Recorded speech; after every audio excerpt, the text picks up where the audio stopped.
There, everybody. How you doing tonight? Good to see you. I hope you're all having a lovely evening, a lovely day. Just got home, my first day back at the office since the pandemic. I'm now back at my office, and but that doesn't mean I'm going to stop doing these lives. I think these lives are a great use of my time.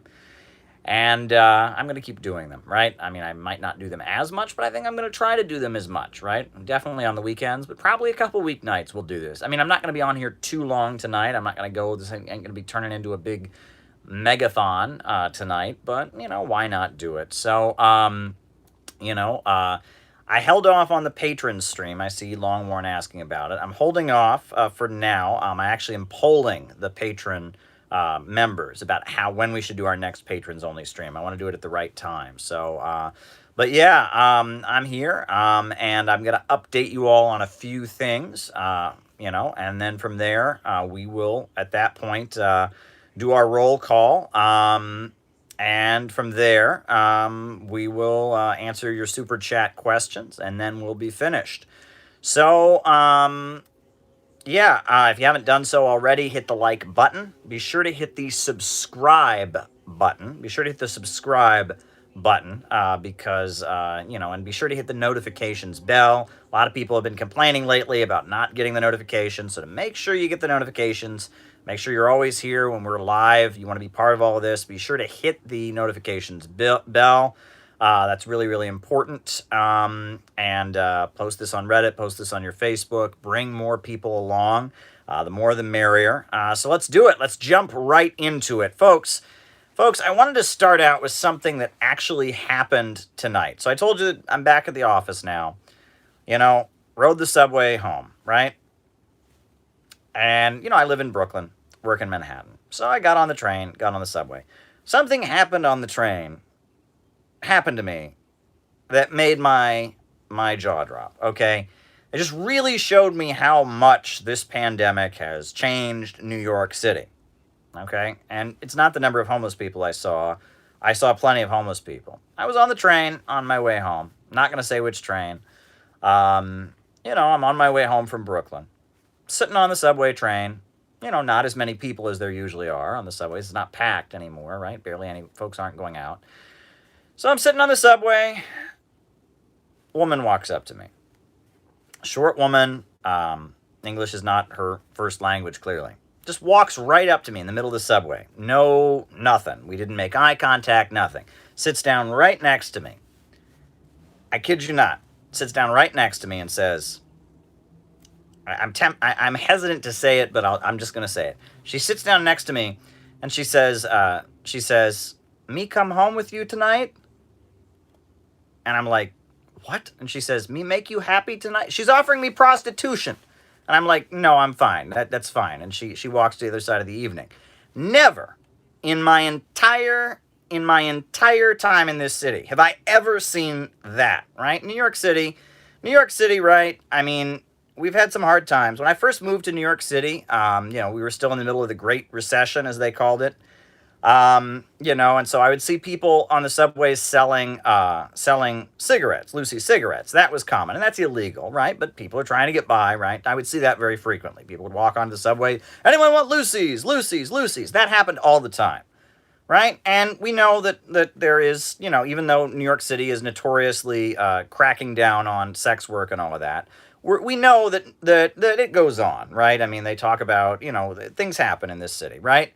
But never in my entire time in this city have I ever been just sitting on the subway and have someone just walk right over to me and offer me prostitution like that, or sex work, I guess. I never have I ever had that experience. Look, we're not going to have the debate. I've stated my position on it. I'll state my position again since someone super chatted me. I'm not trying to get that debate going. No, this woman should not be jailed for what she did. I mean, I feel deep sympathy for her if she's doing this out of economic desperation, which that's what it looked like to me. Never have I ever experienced anything like that. Being on the subway, and seeing that, right? I mean, and of course I'm just like, not interested, thanks. I mean, it was like wow, what in the world? I mean, this is not Giuliani's New York. In Giuliani's New York, she would have been jailed in 2 minutes, right? I did see the super chat. I wrote it down. But yeah, I mean, never have I ever, right? Never have I ever seen anything like this. But then, of course, I get off the subway stop, surrounded by homeless people. I mean, this pandemic has just wrecked New York, right? I mean, wow.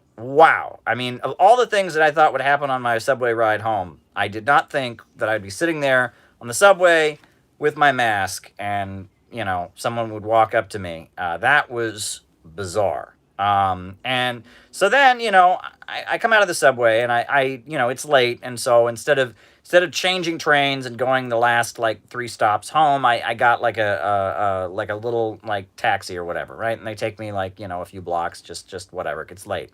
So I'm in the taxi, and I mentioned to the guy driving the taxi, and he says, oh, you wouldn't believe. He said, this neighborhood in the last few months, that has become really common. And I said, really? And he said, yes, they're walking the streets at night. It's happening all the time now. And I'm just like, really? Really? And he said, oh, yeah. He said, I don't know what it is. I guess people don't have jobs now because of the pandemic. I see women. Every time I'm driving around this neighborhood, I see women. And I'm like, wow. I mean, this is New York City.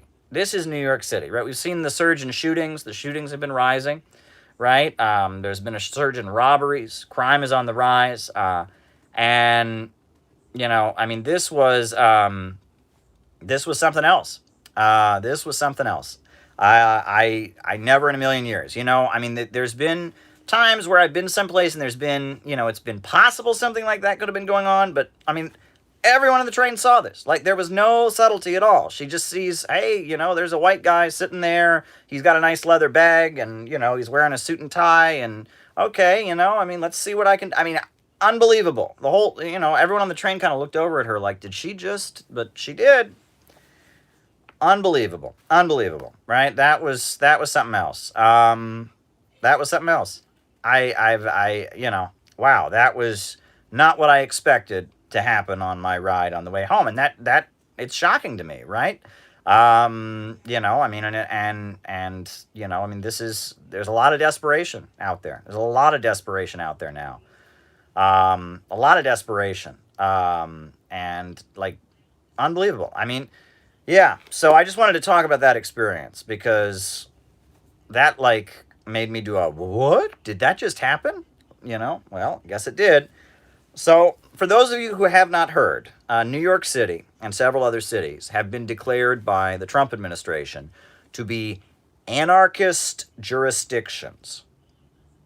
So we now live, folks should know, I'm now living in an anarchist jurisdiction. Yeah, anarchist jurisdiction. That's the Department of Justice says that New York City and several other places are anarchist jurisdictions, right? And that they want to consider defunding them because they are anarchist jurisdictions. So, like I said, New York City has certainly been affected by this, this pandemic, but as weird as what happened to me on the subway today was, certainly did not seem like an anarchist jurisdiction. But that's what Bill Barr, the U.S. Attorney General, has declared New York City to be. So, just be very happy that if you live in New York City or several other cities, you live in an anarchist jurisdiction. Some people say the USSR became bureaucratic, and this is bad. So I'm going to repeat that super chat so I get the rest of it. What was the rest of that super chat? USSR bureaucratic bad. What was it? I want to give you an answer if you give me a super chat. USSR bureaucratic, please. Is this bad? What? Bureaucracy. Okay, got it. All right. Bureaucracy role in socialism. You got it. Okay.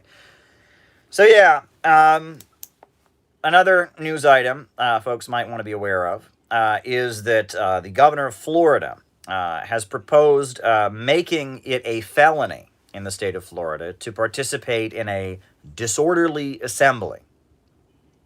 So basically, if you go to a protest and it gets too rowdy, you can become a felon. That's what the governor of Florida is proposing. Now, of course, many people around the country and in Florida itself think that's pretty malarkey. That's not a good thing to do. NYPD recently found to be working with Chinese spy to spy on Tibetans. Reaction. We'll write that down.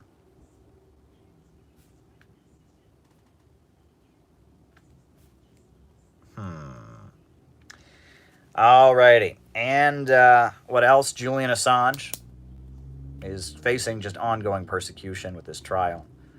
Look into the details. It's a threat to freedom of assembly, freedom of speech everywhere.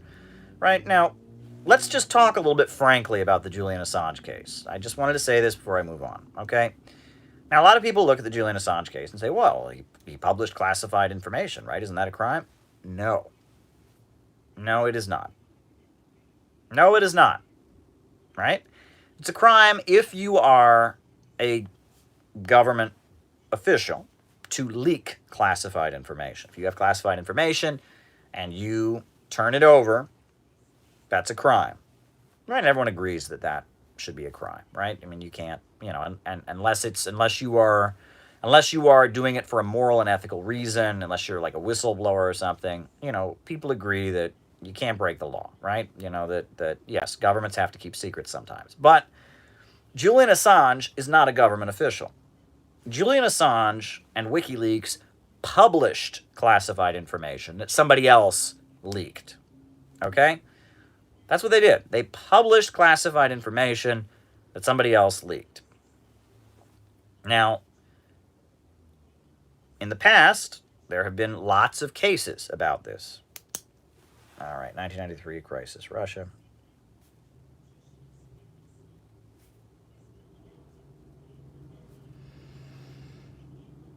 Now, in the past, there have been cases where, the Pentagon Papers, 1619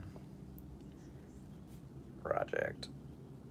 In the past, there have been cases, the Pentagon Papers, Daniel Ellsberg, etc.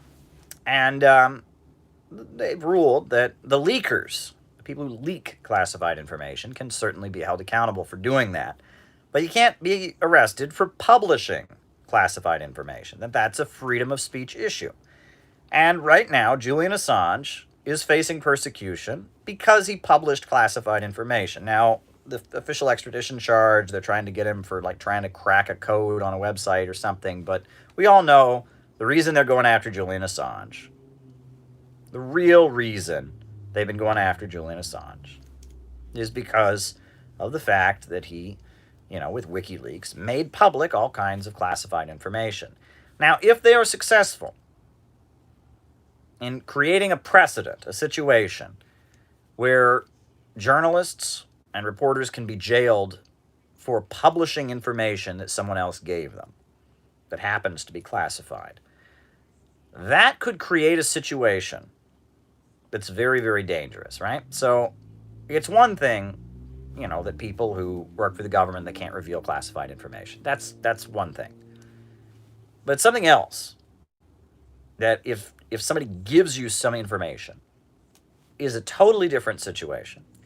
And what that could lead to a situation where basically, if you're a journalist and you get some information, before you can publish it, in order to cover your ass, you have to beep, beep, beep, and you have to call up the government. Hey, is it okay if I publish this? It's not classified, is it?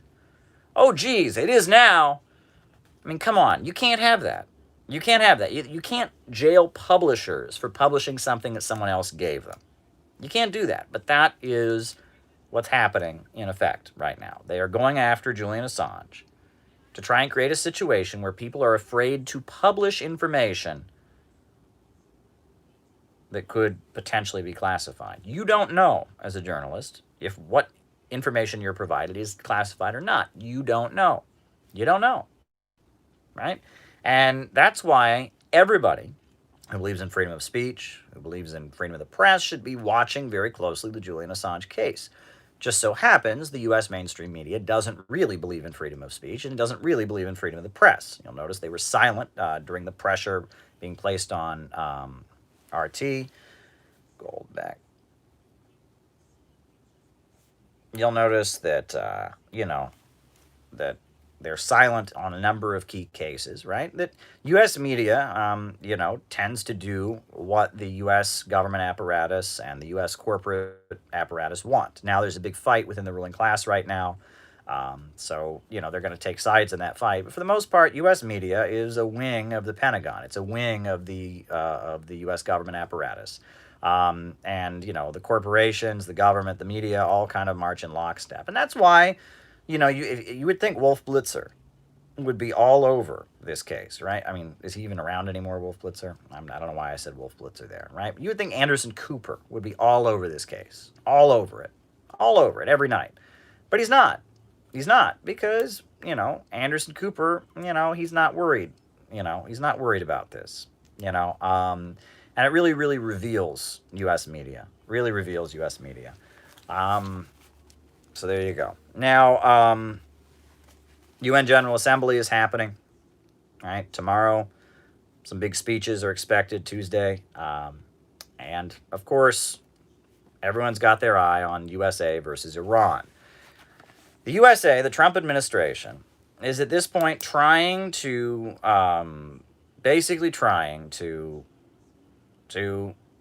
reimpose the sanctions on Iran that were lifted by the Iran nuclear deal under the snapback mechanism. Now, when the USA and Iran and, the P5+1 talks, when the Iran nuclear deal was signed, they put a mechanism into the Iran nuclear deal. They put a mechanism into it that said that if Iran breaks the deal and continues with their nuclear program after they said they wouldn't, snapback mechanism, the sanctions immediately come back.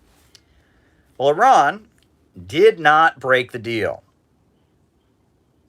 Let me repeat that. Iran did not break the deal. The International Atomic Energy Agency, all the observers have concluded that Iran did not break the nuclear deal. In fact, Trump won't even say he thinks Iran broke the nuclear deal. Trump says they're not fulfilling the spirit of the agreement. The spirit of the agreement. So everyone agrees Iran fulfilled the deal.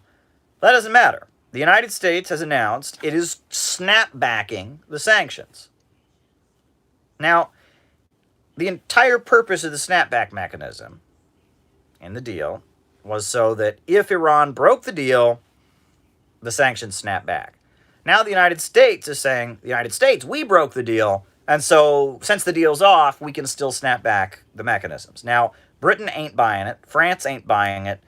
Nobody else is buying it. Russia, China, they're not buying it. The whole rest of the world is going, yeah, that's not how this works. Mike Pompeo and Donald Trump think that this is going to work. And it's wild. So people are expecting Trump will speak tomorrow. People are expecting Rouhani of Iran will speak tomorrow.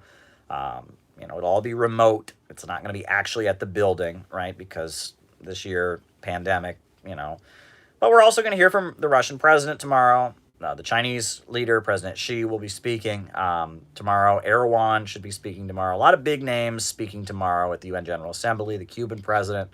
So it should be a pretty big day at the virtual UN internet tomorrow. But yeah, Trump and Mike Pompeo are escalating with Iran as much as they possibly can. And we will just have to see, the rest of the world isn't buying it, right? I mean, usually when the United States condemns Iran, the United Kingdom's on board, France is on board, Germany's on board, they're all on board. Not this time. Trump is pretty much doing this by himself. Trump and Mike Pompeo and the United States are going the long hoop here, and went to Iran in 2017, and the Iranians were mad at Obama. He still didn't lift all the sanctions. All right. 17. Okay, writing it down. So that's going on. Now, Venezuela recently caught, I believe it was on Saturday, they caught a CIA, what they say is a CIA spy with explosives trying to blow up an oil refinery in Venezuela. This guy's arrested. They say he works for the CIA and he was trying to blow up an oil refinery. You'd think that might get some press over here. If there was a Venezuelan guy who was arrested in the United States, and trying to blow up an oil refinery, that would be on the front page. But, it's not getting much coverage. But yes, apparently, we know there was a coup attempt that happened a few months back. They tried to overthrow the Venezuelan government. There's constant destabilization efforts, Juan Guaido, all of that. Now, the latest is there was apparently a plot by the CIA to blow up an oil refinery in Venezuela. Other news, in Bolivia, the elections are approaching. The first round of the new elections will take place on October 18th. And apparently, the party, Evo Morales, the Movement Towards Socialism party, is in the lead in the polls. It looks like the Movement Towards Socialism party, if the election were held today, they would win. And the right wing is trying to unify their ticket. Áñez, the interim president that she calls herself, has dropped out of the race. And it looks like if it's a fair and square election, the Socialist Party, the Movement Towards Socialism party of Evo Morales, will win the election. Morales is in exile in Argentina, and it looks like they'll win the election if it's a fair election. Furthermore, the allegations claiming that the last election was unfair are being wildly disputed. First of all, the Organization for American States, French, the Organization of American States, right, said that the elections, there was some fraud in the elections. However, even the fraud that the OAS found wasn't really enough to change the election results. So it looks like, no matter what, Evo Morales really won the elections that were disputed when the coup happened. But there's more to it than that. There is more to it than that. Furthermore, right, now we have some other investigations that have been done in Bolivia that show that even the OAS and their, the Organization for American States, their claims of fraud don't even add up. So it looks like Evo Morales won the election, but they, all these protesters went out in the streets, all the George Soros, NGOs, all the, State Department, human rights groups, they went out in the streets, they created some chaos. They started going to the homes of members of the Socialist Party and attacking them. And then in that atmosphere, the military removed Evo Morales. He was forced into exile. That's what happened, right? So we now know all the claims that it was a rigged election are fake news, right? I mean, the first claim of the OAS, even that wouldn't have changed the election results, the amount of fraud they claimed they had. Now we've got this Roman Catholic foundation that has looked into the OAS's claim and said, actually, no, it was late votes from the countryside that threw it into Morales' favor. So it looks like Evo Morales won the elections. Now, so, of course, the United States is now invading Bolivia in order to restore democracy, right? No. Oh, of course, Donald Trump and Mike Pompeo and Joe Biden are announcing that they are angry about the fact that the people of Bolivia had their government overthrown even though it was elected. No. Okay, so basically, people aligned with the United States, right-wing fanatics in Bolivia, violently seized control of the government, claiming an election was fraudulent. Everyone now looks at it and realizes the election was not fraudulent, and no one cares. So they're about to have another election on the 18th. And if everything goes right, if it's a fair election, it appears that Evo Morales and the United Socialist Party will be back in power. Now the question is, will other parties, will Evo Morales isn't on the ballot, but he's still leading the Movement Towards Socialism party from Argentina.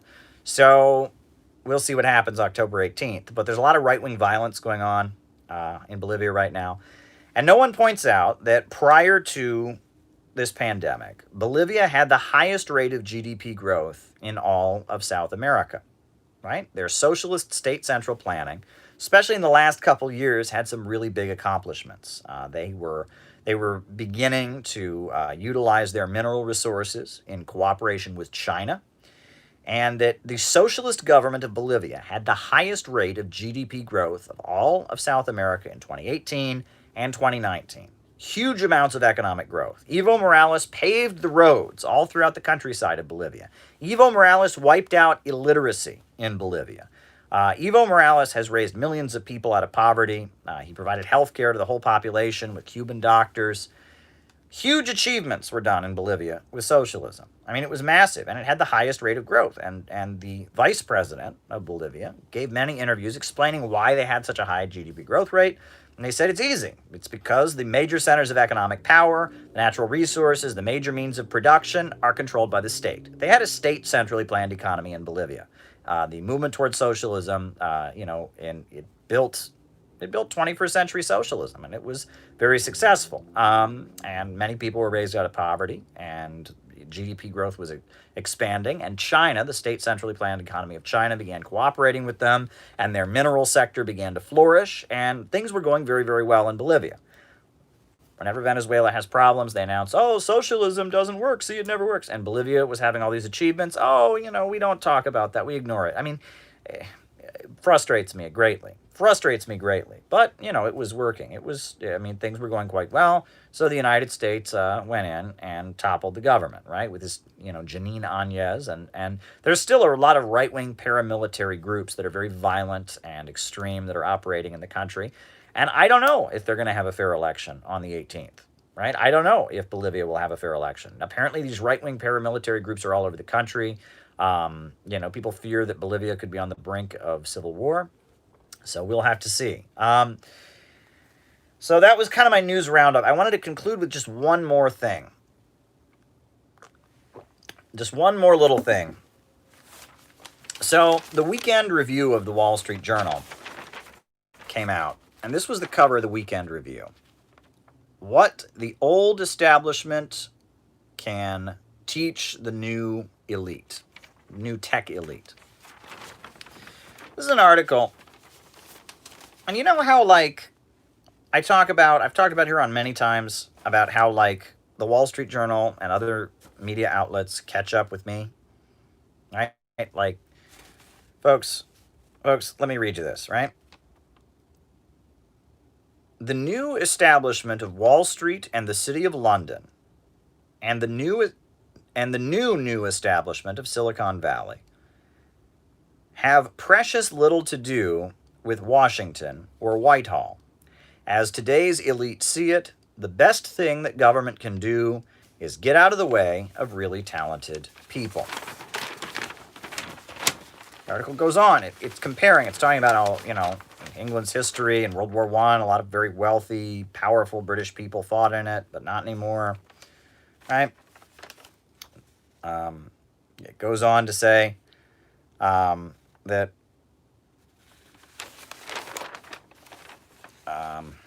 the idea that the elite has a responsibility to tend to the state, was brilliantly set out by Plato more than 2,000 years ago.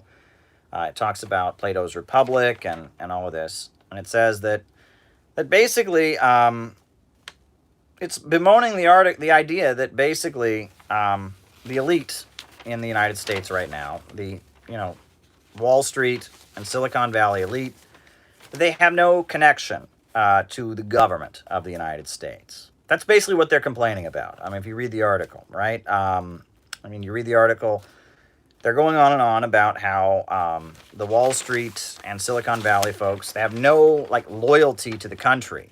And it goes on to say that unlike the dead aristocrats in the churchyard, this is the writer saying this, unlike the dead aristocrats in the churchyards, referring to these English elites that fought in World War I and such, the geeks who run Google and Facebook have no sense of guilt to give them pause, and few ties of blood and soil to connect them to a particular patch of land. They believe their fortunes are the product of nothing but their own innate genius. They owe the rest of us nothing. And, this is the Wall Street Journal. This is a Republican publication. This is Rupert Murdoch. And that's the Trump element, right? I have emphasized many times there's a divide in our ruling class right now. That the Eastern establishment, Wall Street, London, plus Silicon Valley, which is an extension of them, is battling against the lower levels of American capital. And this article that was written by somebody who's written a new book, The Wake-Up Call, Why the Pandemic Has Exposed the Weakness of the West. It's a right-wing article. It's a right-wing nationalist article that the Wall Street Journal is writing. And it's condemning the people who dominate Wall Street, the people who dominate Silicon Valley. It's condemning them, saying they have no loyalty to the country, and that they would prefer that the government and the corporate world stay far apart, right? And what's interesting is that, the person who wrote this article is a right winger. They're a conservative. And what I think is funny about this is, like, while they're condemning, they're saying Silicon Valley and Wall Street are globalists. That's the standard Trump line. They're globalists, whatever. It's like, do they not understand that this is very much the conclusion of libertarian logic, right? Right? Great men make the world. They have no loyalty to the rest of us. Breakdown of collectivism. I mean, this is basically a nationalist attack on the rich in the United States. Condemning them, but it's like not realizing that the ideology that especially the Trump wing of the ruling class really promotes, um, you know, uh, that they don't believe in collectivism. They don't believe in any loyalty of any kind. So it's lashing out at Wall Street, lashing out at Silicon Valley, saying they don't have any loyalty to the country. They're not involved in the government process. They don't go out and fight in wars. They're disconnected from the results of what everyday people suffer. But that's it. That's it. That's it. It's just like, but again, like, I don't know. So this is part of the fight going on in the ruling class. I've talked about how there is a big fight within the ruling class right now. And, yeah, there are two factions. One faction that is very much focused on global issues, focused on, finance and expanding the global economy, the oil sector and the tech sector. And there's another section of the lower levels of American capital that backs Trump. Folks like Betsy DeVos, the billionaire who's tied to military manufacturers, and Eric Prince of Blackwater is her brother.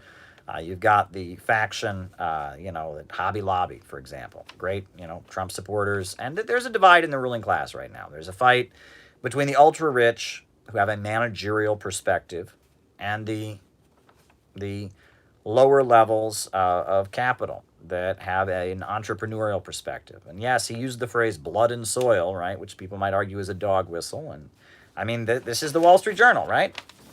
Right? But there's a fight going on in the ruling class right now. This is not a fight between the bourgeoisie and the proletariat. This is a fight between the ultra-rich and the lower levels of capital. This is stupid evil versus smart evil, as Harold Sullivan is pointing out. This is what's going on. And you can see this all around us. There's a fight within the ruling class right now. There's one section that wants to manage things and operate in a global way. There's another section that wants to make short-term profits and deregulate everything and is not concerned about the rest of the world. And, the military-industrial complex wants to make lots of money selling weapons. The CIA is waging strategic, long-term geopolitical battles. That's the division in the ruling class. And it's been ongoing, and it's tied to particular financial interests, right? Oil, banking, tech, they want one thing, whereas weapons manufacturers, domestic hotel chains, folks like Bernie Marcus of Home Depot, they want something different. There is a divide in the ruling class, and it's not really about ideology. The ideology reflects the material interests beneath it, right? They have different short-term profit interests. When the rate of profit drops, the capitalists start fighting amongst each other to try and make up the difference, and they struggle for control of the state. They want the state to be utilized in the process of trying to end the crisis and get the economy going again. And you can see that this article pretty much lays it out there. Not in the way I did, because they don't have my understanding. They're just saying, oh, these geeks and freaks at Silicon Valley, they don't have any loyalty to the country. Well, why should they, right? They read Atlas Shrugged, the same book you Republicans and conservatives have been pushing on us for years, right? Anyway, I just thought that might be an interesting point to make. So, on that note, folks, why don't we do our roll call? Do you have any opinions on Peronism, Fernandez? Yeah, we can talk about that. Peronism, Arnismo, Kirchner. All right, cool. All right. So names and locations, folks, while I drink the unnamed orange beverage. Names and locations. Australia, Arlington, Virginia, David from Alaska, Wilmington, California, Pompeo's Dungeon, Liverpool, UK, Anthony, New York City, Ignacio in Kansas City, Missouri, Calvin from Saskatoon, Sam Levin in Los Angeles, Auckland, New Zealand, Bendigo, Australia, David Fox, Stephen in Cold Lake, Melody from Boston, Massachusetts, Brisbane in Australia, Belize, David in Italy, Albany, New York, Lawrence Chu, Joe Gale in Nassau County, right here. Everybody knows me. Salem, Oregon, Alex Giovanni. Auckland, New Zealand. Missouri via California. Wilmington, New Zealand. Kevin Truck, Queens, New York City. Rit Romney, Salt Lake City. New Jersey. Mosin from Iran. Will in Colorado. My Shower. Jenny Lynn in Cincinnati, Ohio.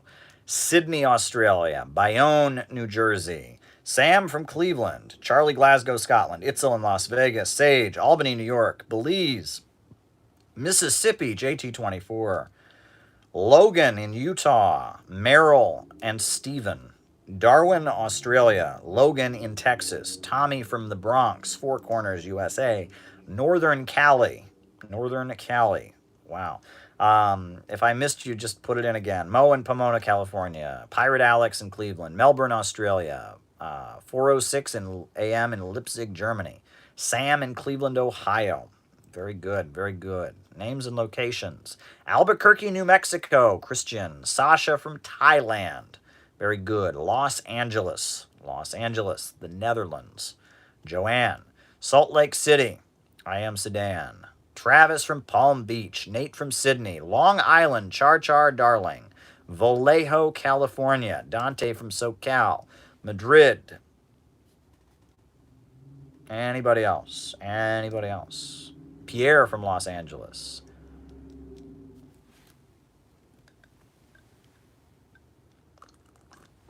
Rainy Southern Florida. My house. Abojal, Newcastle, United Kingdom. There you go. Don't feed the trolls, folks. That's my rule. Don't feed the trolls. Lafayette, Louisiana. Jacob Maxey, Ireland.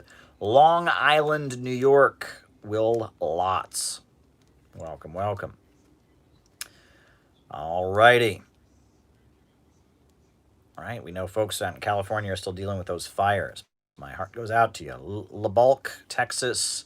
Lena in Los Angeles. Very, very good. Very good. Glad you all are here.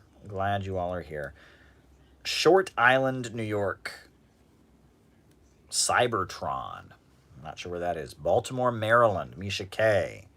Very good. Very good. All right, folks. All right. I'm going to start answering your super chats. Okay. Right? I'm going to just start answering your super chats. Okay, super chat number 1, sex work. Right? My position, which I have stated before and I will state again, at risk of making people mad. This is one of those hot button issues you can't talk about with making somebody mad. But I want to say my position on it is twofold. Number 1, that I am against the criminalization of sex workers. I don't believe that anyone should be arrested for doing that kind of work consensually. I don't believe that there should be a police state repression of people who engage in that kind of work. However, at the same time, I think we need to recognize that that the majority of people that are involved in that kind of activity around the world are doing so out of economic necessity and are often doing it against their will, and that we should not glorify it in that way. That it's one thing. There are, we know that now there are young women that are, doing it because they feel it's empowering, but they do not represent the majority who are involved in that kind of thing. And when we seek to just kind of glorify the whole thing, we kind of ignore the reality for the majority of people engaging in that kind of work. That said, I don't think we should promote criminal repression of people who engage in that kind of work, but there should never be a situation where someone feels compelled to do that, whether for economic reasons or, sheer brute force or anything. So it's a twofold position, right? And I think that there are, this debate gets very heated. And there are people on both sides of it. There are people who say, well, if you want to legalize it, you're not acknowledging the reality of how horrific it is for most women who do it. And I do acknowledge that. And that's a good point. There's a lot of people who talk about that kind of thing now, and they make it sound like everyone who does it, it's just this empowering choice. Well, for some young women, they feel that way, but that's not the reality of the majority of people who are involved in it. But number two, there are some who say, oh, okay, so, if we're going to acknowledge that it's a horrific, thing for most people to do it, shouldn't we want the government to be mobilized to smash it? No. I mean, I don't believe in political, I don't think locking people up is the answer. We've learned from the war on drugs, you don't solve problems with the military industrial, you don't solve problems with the prison industrial complex, okay? And again, if people can do it of their own free will in an empowering way, I can support that, but you have to recognize that that's not the way it is for most people who do it. So decriminalization, but recognizing that the reality of what it is, and there should never be a situation where someone feels they have to do that. That's my position. Take it or leave it. That's that. Now, the next question was bureaucracy in socialism. Bureaucracy in socialism. What is bureaucracy? What's interesting? What is bureaucracy? Well, if there's scarcity, advice on debating conservative capitalists. Okay, writing it down. Debating.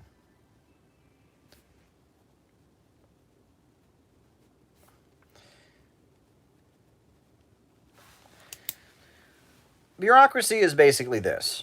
If there's a shortage of food in a socialist country, you're going to need to have a line to ration the food, right? You're going to have to make sure that everyone gets some food. So you're going to have to ration the food. So you're going to have a line of people will line up and get their ration of food. However, in order to make sure no one cuts in the line and no one steals somebody else's food, you're going to need a guard to guard that line and make sure that the people in the line don't cut in front of each other and don't, steal other people's food and don't, you're going to have to do that, right? Well, that guard who's guarding the line is going to demand a bigger slice of food. He's going to say, look, everyone gets a slice of food, but I'm taking on the responsibility of being a guard, right? I'm sitting here being a guard. I don't have to. I could just be a regular person in the line getting food. But because I'm taking on the responsibility of being the guard, I need to get a bigger slice of the food. That guard is the bureaucracy.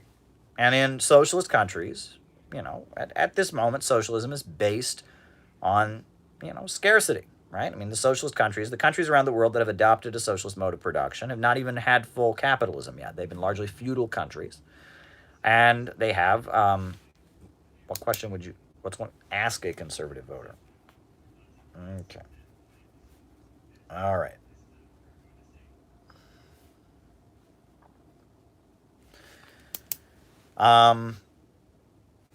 Yeah, and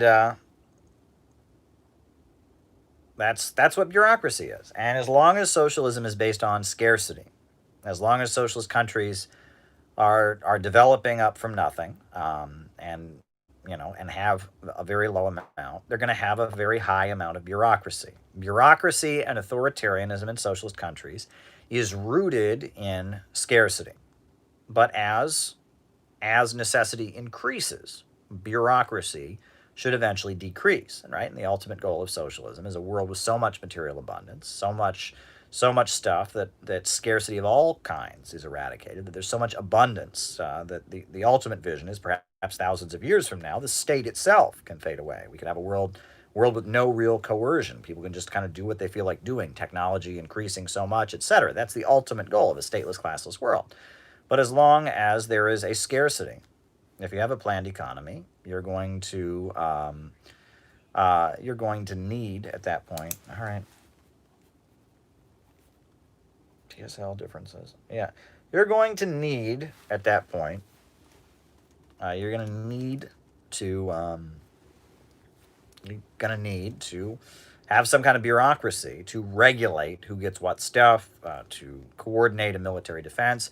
You're going to have a hierarchy in a socialist society, right? Out of necessity, in order to keep the country together, right? And that's the reality. And that the question is, how do you keep the bureaucracy from selling out the revolution? How do you keep the bureaucracy from just becoming a new capitalist class, from dismantling socialism and just becoming a new capitalist class? How do you do that? That's the question.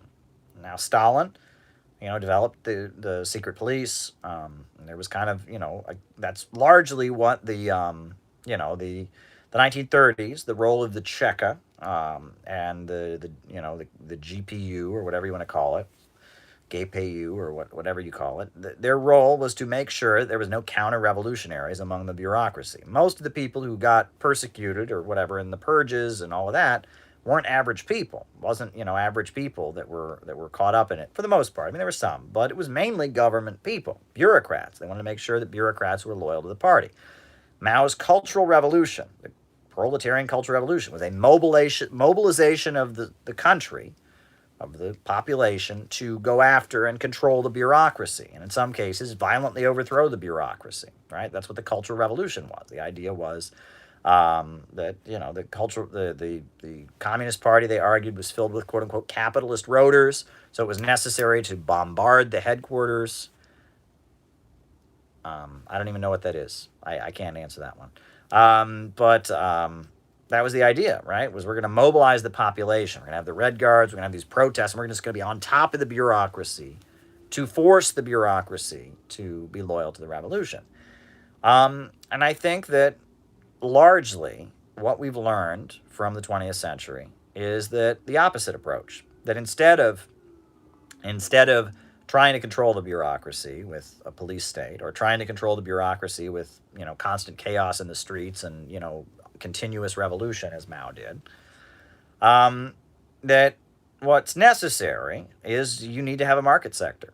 So if somebody is just in it for themselves, someone just wants to have more money than other people, they don't become a bureaucrat, they become a private capitalist in the market sector, right? Part of the reason you have a market sector is so people that have a self-serving, agenda don't join the bureaucracy, right? And if your economy is completely state-run, people who want to get ahead are just going to join the bureaucracy, right? If you want to get ahead, the only place you can go is the bureaucracy. Well, now in China, now in Cuba, now in Venezuela, if you're a person who just wants to get rich and get ahead, you go into the market sector, right? The bureaucracy is only for people who really believe in it, only for people who really believe in the ideals of the revolution.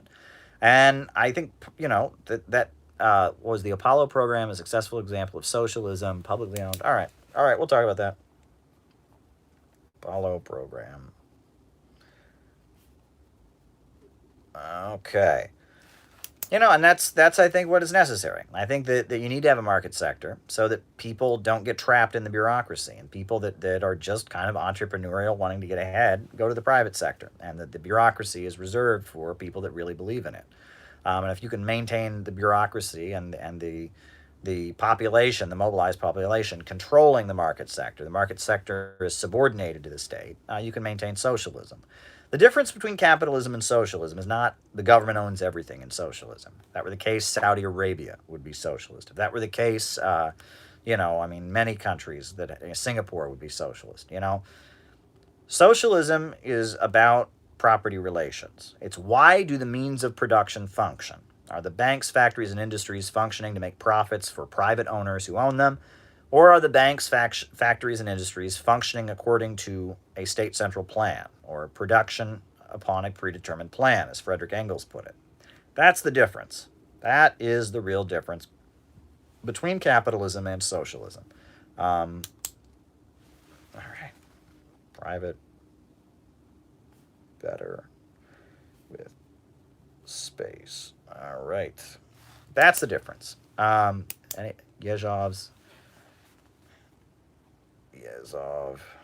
Nazi collaboration.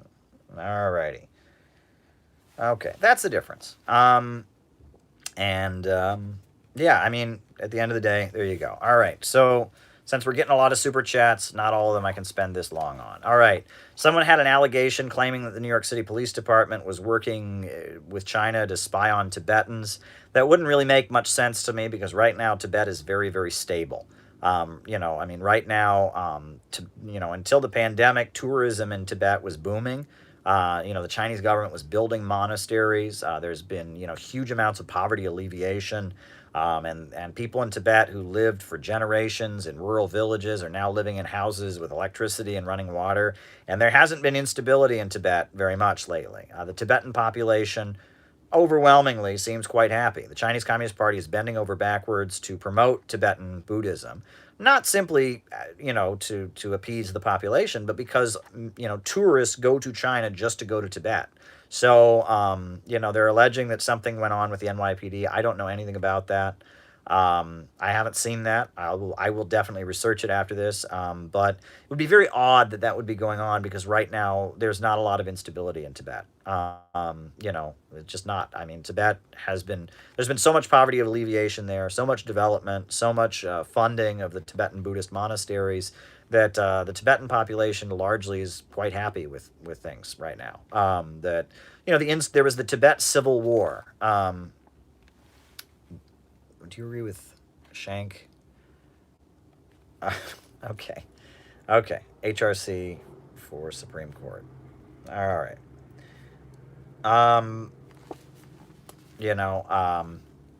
So, yeah, just not seeing it. Okay. All right. So someone asked, is the 1993 situation in Russia possible with Trump? Well, we don't have a clause in our Constitution that would allow Trump to dissolve Congress.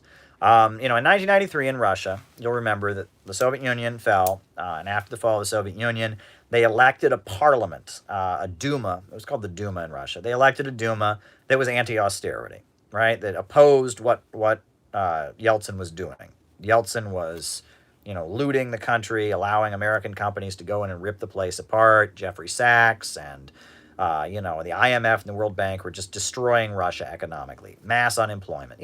So stupid. These people are saying, oh, communism failed everywhere. No, actually, they tried free market capitalism in the 90s in Russia, and it failed completely miserably. I mean, the 1990s in Russia were an economic time of disaster. It was utter starvation and misery and death when they implemented the insane free market policies the libertarians believe in. But regardless, so in response to the country being looted, 30% unemployment. I mean, all the factories are closing down, all the stores. I mean, it was a disaster. Capitalist free market policies under Yeltsin were a disaster in Russia after the fall of the Soviet Union, right? Oh, communism's so evil. Well, the fall of communism was an economic disaster. Watch my debate with Stefan Molyneux, where I argued with him about this very issue, and he had no response to any of this, right? But anyway, after the fall of the Soviet Union, economic disaster in Russia. So the people of Russia elected a parliament that was anti-austerity. And it was the Communist Party, and it was some Russian nationalists, Slavic nationalists, others, right? That's what they did. They formed this parliament. They voted for it. And the parliament assembled, and they were going to block Boris Yeltsin from further destroying the economy of Russia. And so Boris Yeltsin dissolved the parliament. Right? And they have a mechanism in their constitution that in an emergency situation, you can dissolve the parliament. And so members of the parliament did not leave. And so then at that point, the Russian military was sent to the parliament. A lot of communists went out into the streets to, clash with the military. And a lot of people died. And it was a horrendous incident. 1993. Right? And it was awful, right? And the issue was that it was, what you call a constitutional crisis, where both sides are claiming that the Constitution is on their side, right? It was awful, right? They basically, overturned democracy in order to preserve capitalism. So that happened. And by the way, that's where this red-brown claim comes from, right? Have you ever heard anyone go, oh, there's a red-brown alliance? The term red-brown alliance is the term that Yeltsin used for the parliament that he dissolved, right? The Communist Party and some nationalist elements were in there trying to fight austerity. And Yeltsin announced the parliament is a red-brown alliance, meaning it's communists and fascists, right? And there were people in the parliament who said anti-Semitic things, and that's not okay, whatever. But the issue wasn't anti-Semitism. The issue was austerity, right? The issue was the fact that there was austerity going on, and millions of Russian workers were out on the streets. And, they lost huge amounts of their population during this time. It's horrendous what went on in Russia. And so, the elected government is being toppled by the military. Yeltsin dissolves the elected government, and he says, "Oh, it's a red-brown alliance. It's a red-brown alliance, right? They're communists and Nazis. They're awful." So, all right. Anyway, so that's where that slur comes from. And at the time, very few leftists in the Western countries would actually get up and denounce what was going on. Very few of them would do that. And the reason was the memo got sent out. Here in the United States, the Trotskyites, all of them said, "Oh, you can't protest against this austerity coup happening in Russia because it's a quote red-brown alliance." And that memo got sent out. Oh, no, no, no. And the left went along with it, right? And it was unbelievable. They were looting Russia, right? They were looting the country economically. The Russian people voted for basically anybody who would agree to stop this, communists, nationalists, anybody. And all of a sudden the memo got sent out. No, no, no. If you protest against Boris Yeltsin dissolving the government, if you dare stand up against CNN, then you're a fascist. And, that's unbelievable. The Trotskyites repeated this, the ISO, all of them. They all ran with this line that you're not allowed to protest against Boris Yeltsin's coup because if you do, then you're a red-brown. That's where it comes from. And that's why these people have picked this slur up. And they use it against Max Blumenthal. They use it against all kinds of people. Now, if you are an anti-imperialist leftist, you're a red-brown, right? That's where this term comes from. I mean, it's pretty unbelievable. It's pretty unbelievable. So, will this happen with Trump? Well, it won't be the same thing, okay? Trump can't dissolve the Congress. He doesn't have that ability. Is it possible the election results will be contested? Is it possible? People fear, what if in January there are 2 inauguration ceremonies, for Christ's sakes? There are potentially a constitutional crisis happening in the United States with people not recognizing the results, but I doubt it. It won't be a replay of what happened in Russia. Could you? I'd be happy to talk to either of those people. I'd be happy to. They're both great folks. Alrighty, 1619 Project. Well, we need to talk about racism in U.S. history, right? The reality of slavery and its role in building the United States. The reality of the killing of the Native Americans. Why can't we talk about it? This Donald Trump attack on Howard Zinn and all that is unbelievable. Folks, I disagreed with my professors all the time. Okay? All the time. I sat through so many classes where they taught us the same crap. Communism killed millions of people ever, and it's never achieved anything everywhere it's ever been tried. It makes people miserable. All that crap people believe that is so, it's like you just raise your hand. Sputnik? I sat in those classes. I argued with my professors many times, and other students got mad at me because I actually wanted to learn stuff. I had no problem I had professors who taught stuff I disagreed with. They assigned readings that I disagreed with, and I engaged with the material. Right? And I disagreed with it. Conservatives in the United States aren't able to do that. It's like a scandal. Oh no, these professors are teaching Howard Zinn. Okay, well, if you don't agree with Howard Zinn, why don't you do the same thing that I did as a leftist, as a communist in college, read the material and come to class and raise your hand and argue against it. It's not that hard. If I can do it, you can do it. Why do you need the government to step in and protect you from professors teaching you Howard Zinn? Right? If you're triggered by the teaching about racism in the United States, or, oh my God, God forbid, the history of labor unions, or learning about Eugene Debs, if you're triggered by that, you shouldn't be in college, okay? You shouldn't be in college. That's all. I'm sorry. I'm tough enough to go to college and hear all kinds of stuff I disagree with and argue against it. Why can't conservatives do that? Why the whining and complaining? Oh my God, my professor made me read a text I don't agree with. It's like the most pathetic thing. It is the most pathetic thing I've ever seen. It is the most pathetic thing I've ever seen. The 1619 Project is not going to kill you. Howard Zinn is not going to kill you, okay? And, argue, disagree. I don't get this. I really don't get this, right? For years, David Horowitz, right? He had this whole academic freedom thing he set up where it was like, narc on your professor, like audio record your professor saying America is bad or something. It's like the most childish thing. It is unbelievable. Howard Zinn's People's History of the United States is an amazing book. And I want to hear anything in that book disputed. Right? If you don't like it, don't say it's anti-American. Don't say it's, if you don't like the book, don't say it's communist. Show me something in it that is false. False. All right, racism in America. Show me something in the book that is false. Then I'll listen to you. But I mean, it's not false because you don't agree with the narrative. That's what all kinds of people say when they want to shut you up. They don't find anything you say that's false. It's just like, well, I don't like the conclusion you came to about those facts. Well, what conclusion do you come to? If you can't dispute any of my facts, how do my facts not lead to my conclusion? But oh no, right? I mean, it's just ridiculous. It's ridiculous, right? Right? If you don't agree with something, it's propaganda. Give me a break. Alrighty, gold-backed currency. Well, I'm sorry, fiat currency is far, far more efficient, far more efficient than gold-backed currency. Okay, the gold standard was a nightmare. All right, you don't want the gold standard back. You don't want the gold standard back. Okay. Now, I mean, the part of the reason we took the U.S. dollar off the gold standard is related to Saudi Arabia. Saudi Arabia was getting paid in gold. And there's a whole issue with that, but yeah, I mean the gold. You don't want the gold standard. You don't want the gold standard, right? That's like the height of ignorance in the United States, right? This like, oh my God, everyone was rich back in the Gilded Age because we had a gold standard, and I mean the gold standard was a nightmare. I mean, people were protesting, demanding a silver standard. That was a whole thing. William Jennings Bryan and all of that. They wanted the silver standard. So give me a break. We don't want a gold standard. You don't want a gold standard. You think things are bad now? Think about the gold standard.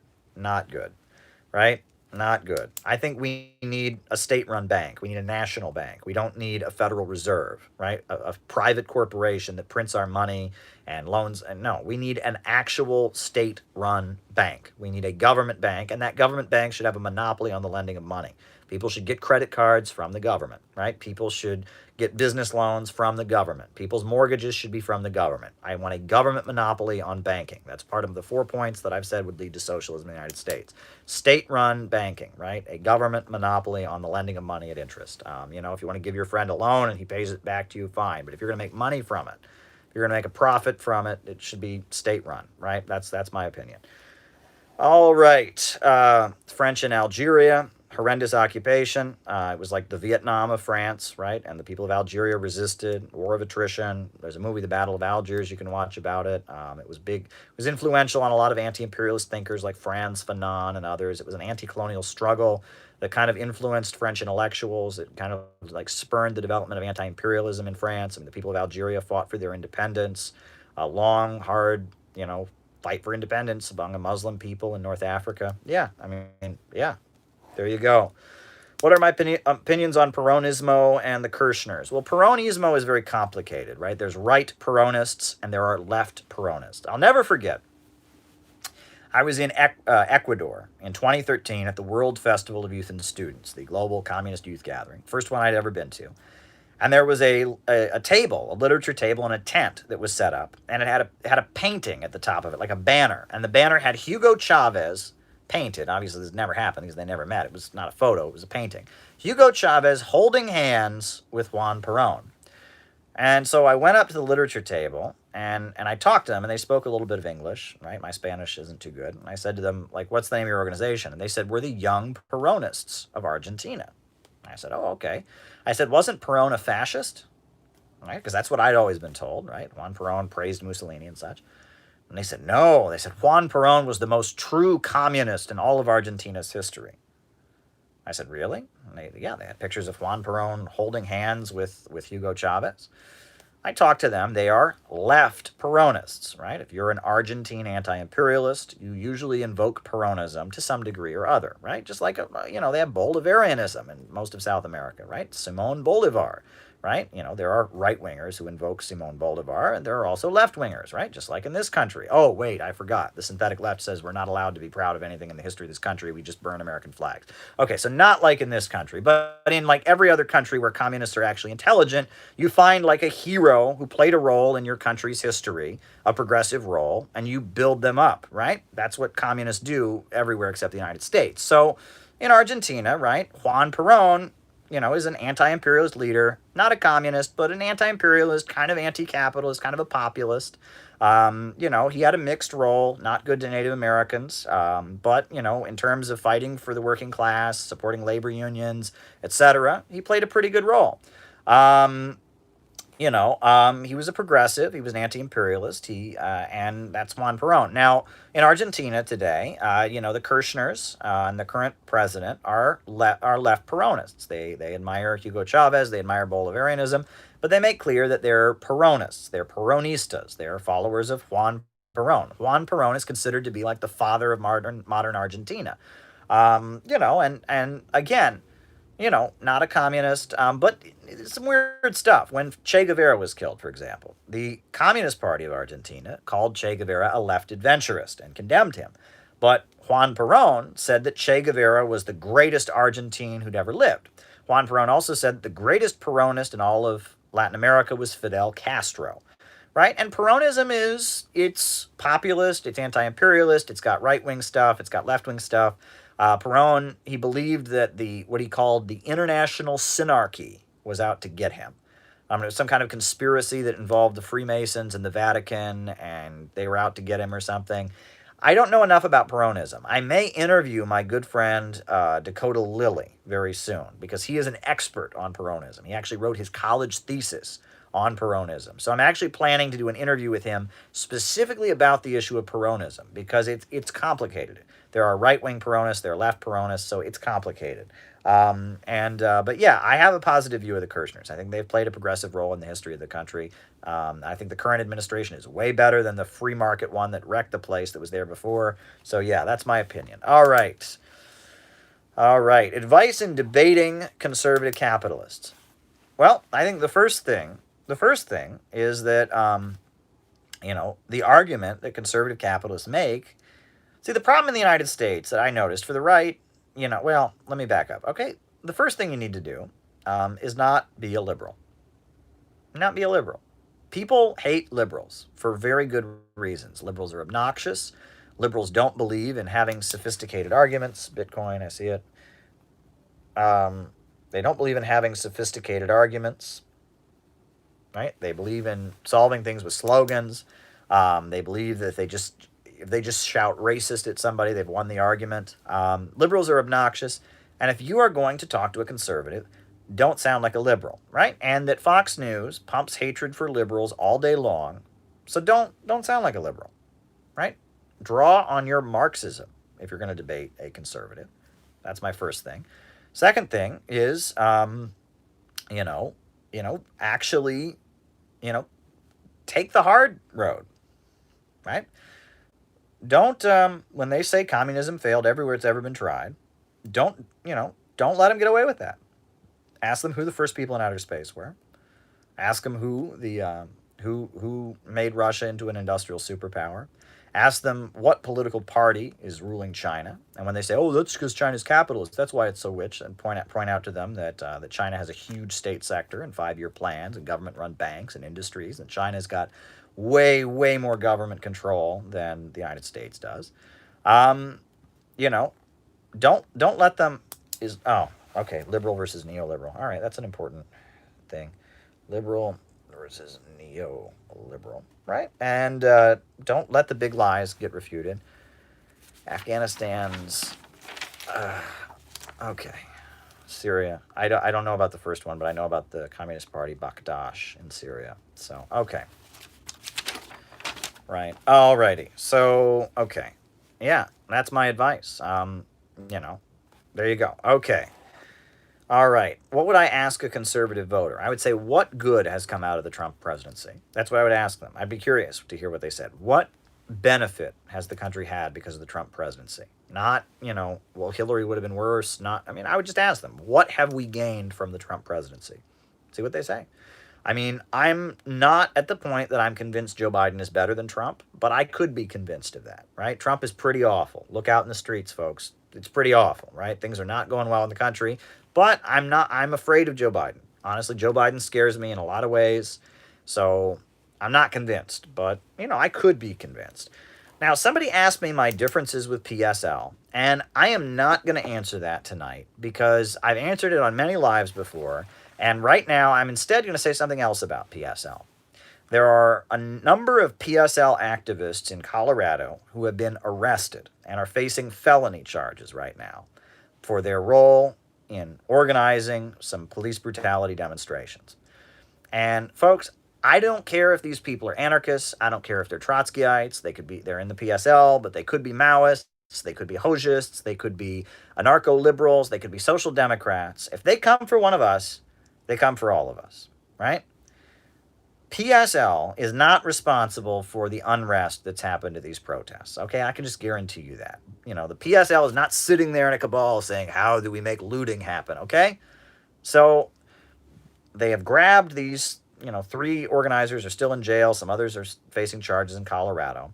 And they are attempting to hit them with all kinds of serious jail time, alleging all kinds of crazy stuff against them, right? And I'm sure their lawyers can rip all of it to shreds. Somebody who has known PSL and the demonstrations they do, PSL are not left adventurists, okay? They have marshals at their rallies to make sure that nobody else even does anything left adventurist, okay? PSL, they are peaceful, legal. They're not guilty of this, okay? I don't know the specifics of the case, but I really doubt that these folks are guilty of this, okay? And you have to understand that right now the Trump administration is playing up this idea about communists. They're all communists. They're all Bolsheviks. New York City's an anarchist jurisdiction. What's happening to the PSL organizers in Colorado right now? What's happening to the PSL organizers in Colorado is a threat to every single person watching this live. If they can come for them today, they can come for you tomorrow. And it's about feeding a narrative that commies, the dirty, rotten commies, the foreign, subversives are out to... So, stand with PSL. Socialism has failed. Say socialism has failed and that it has killed people. All right. So,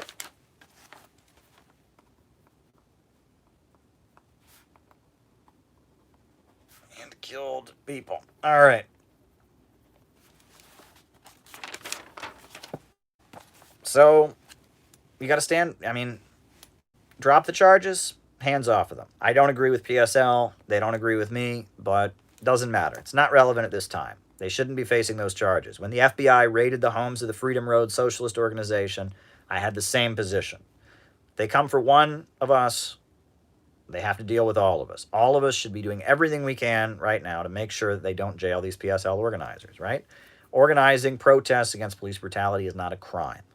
So that's end of discussion, right? Another live, another time, maybe when there's not such a serious situation going on, I might tell you my differences with PSL, which are strong, right? They don't agree with me, I don't agree with them, but at this point, we need to make sure that all the PSL organizers are out of jail. These outrageous criminal charges are dropped. So all eyes on Chicago, why do I keep saying Chicago? On Colorado. Hands off the PSL organizers in Colorado. I tweeted out their names earlier. All right. Was the Apollo program an example of socialism? Well, that's interesting because right before he was killed, John F. Kennedy proposed that the U.S. space program and the Soviet space program merge together and that the mission to the moon, the goal of reaching the moon, be a joint mission. That's what Kennedy proposed in his last United Nations speech. His last UN speech, John F. Kennedy said that, the mission to the moon should be a joint U.S. and Soviet mission. And that is beautiful, right? Imagine if that had happened. Imagine how much different humanity would be. Thoughts on... I say Russia is still... Okay.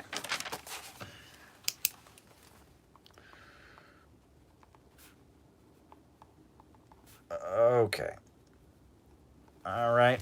Just answering your questions, folks. And no, the Apollo program was a government program under capitalism, but it hugely benefited the private sector. Most inventions happen in the state sector, folks. Government-funded research is responsible for most inventions in capitalism.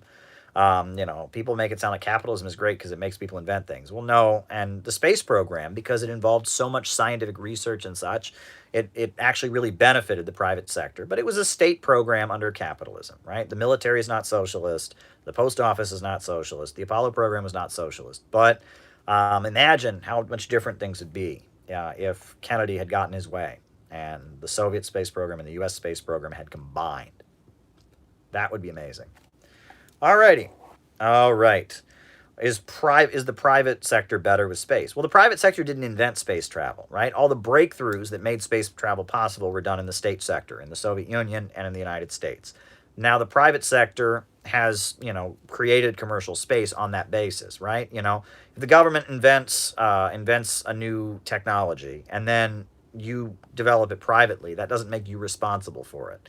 Now, it may be possible that because you're able to improve on it, but it's the Soviet government that invented space travel. The U.S. government caught up with them, and now we have SpaceX. So I don't buy that the private sector is better.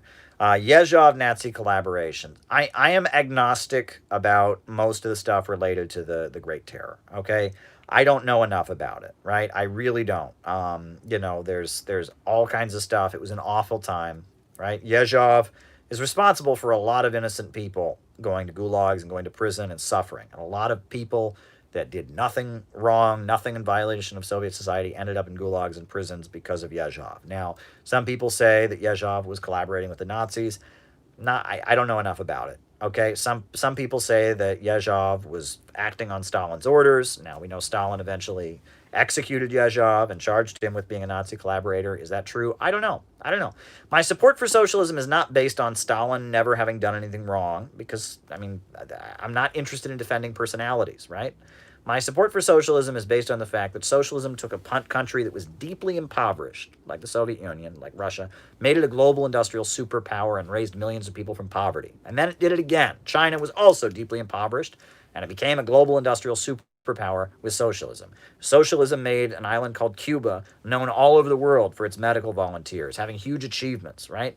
Socialism has done amazing things. And I've been told all my life that socialism never accomplished anything. It failed everywhere it's ever been tried. And that's malarkey. That's just pure malarkey. Now, a lot of innocent people suffered during the Great Terror, Yezhovshchina, they call it. Who is to blame for that? Obviously Yezhov is to blame for that. Now, was Yezhov working with the Nazis to do it secretly? That's possible. Did Stalin perhaps tell Yezhov to do it and Stalin's not blameless like he claimed?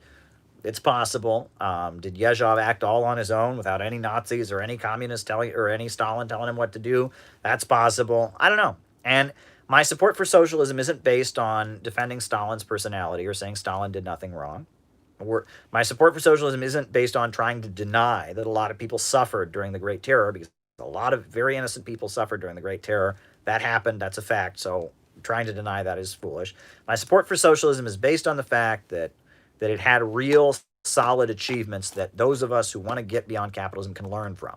All our lives, we've been told this big lie. Oh, you think capitalism's bad? Sure, maybe capitalism's bad, but communism just makes everything worse. Communism's never done anything good. It made life worse. That's a lie. And the Soviet experience proves that's a lie. The Chinese experience proves that's a lie. The Cuban experience proves that's a lie. Bolivia's experience proves it's a lie. Ba'athist Arab socialism proves that's a lie. All over the world, socialism has been highly successful. That's what I care about. I am not interested in defending the personality of one leader. I'm not interested in denying human rights violations, having an argument about this many million or that. I don't go there, right? My support for socialism is not about defending Soviet policy. It's not about defending Soviet leaders. It's about defending the fact that economic achievements do happen with socialism. So I don't know. About Yezhov. I just don't know. I don't know who that is. I don't know who Adam is. Okay. I obviously don't support Hillary Clinton on the Supreme Court. Not a big Hillary fan. Having her on the Supreme Court, probably not a good idea. Did racism go away in the United States? Obviously not. There's a huge amount of racism in the United States. Now, what is racism, though, right? People think racism is a personal thing, right? Like, racism is like, there's these bad people who walk around and wear Klan robes and they're racist. And a lot of people say, well, I'm not in a Klan robe. I'm not racist. I don't know anyone who does that, so therefore there's no racism. Well, they're wrong, okay? Racism isn't a personal attitude. Racism is, a condition that people are in. And I think the black community systemically suffers from discrimination. Overwhelmingly, right? The opportunities for people that are not white are far less. People suffer, on account of their race. That's the reality. People in the United States still suffer because of their race. So that's racism. I'm not saying that there's, individual people that are just, haters. There are. People know people that are haters, right? But what I'm saying is that racism is a condition that a people are under. It's circumstances that people are in. The black community continues to suffer in many, many aspects of life. Latinos continue to suffer in many, many aspects of life. My life would be far, far harder if I was not white, and I recognize that. You know, you know, um, class is a reality, right? But my life, if I were not white, my life would be 10, 20 times harder than it was. And I think all white people in the United States need to recognize that. And that the saddest thing I've ever heard is so many white people that I grew up around, and I'll even hear it now, will insist that racism isn't real. And their reason for it is they will say, and they will start listing bad things that happened to them. And they'll say, well, racism can't be real. My dad went to jail. Racism can't be real. A cop beat me up one time. Racism can't be real. I lost a job. And the thing is, racism existing doesn't contradict bad things happening to you, right? It doesn't, right? Racism is just the reality that bad things happen to people of color a lot more often, right? Nationalism versus communism. All right. That's the reality, okay?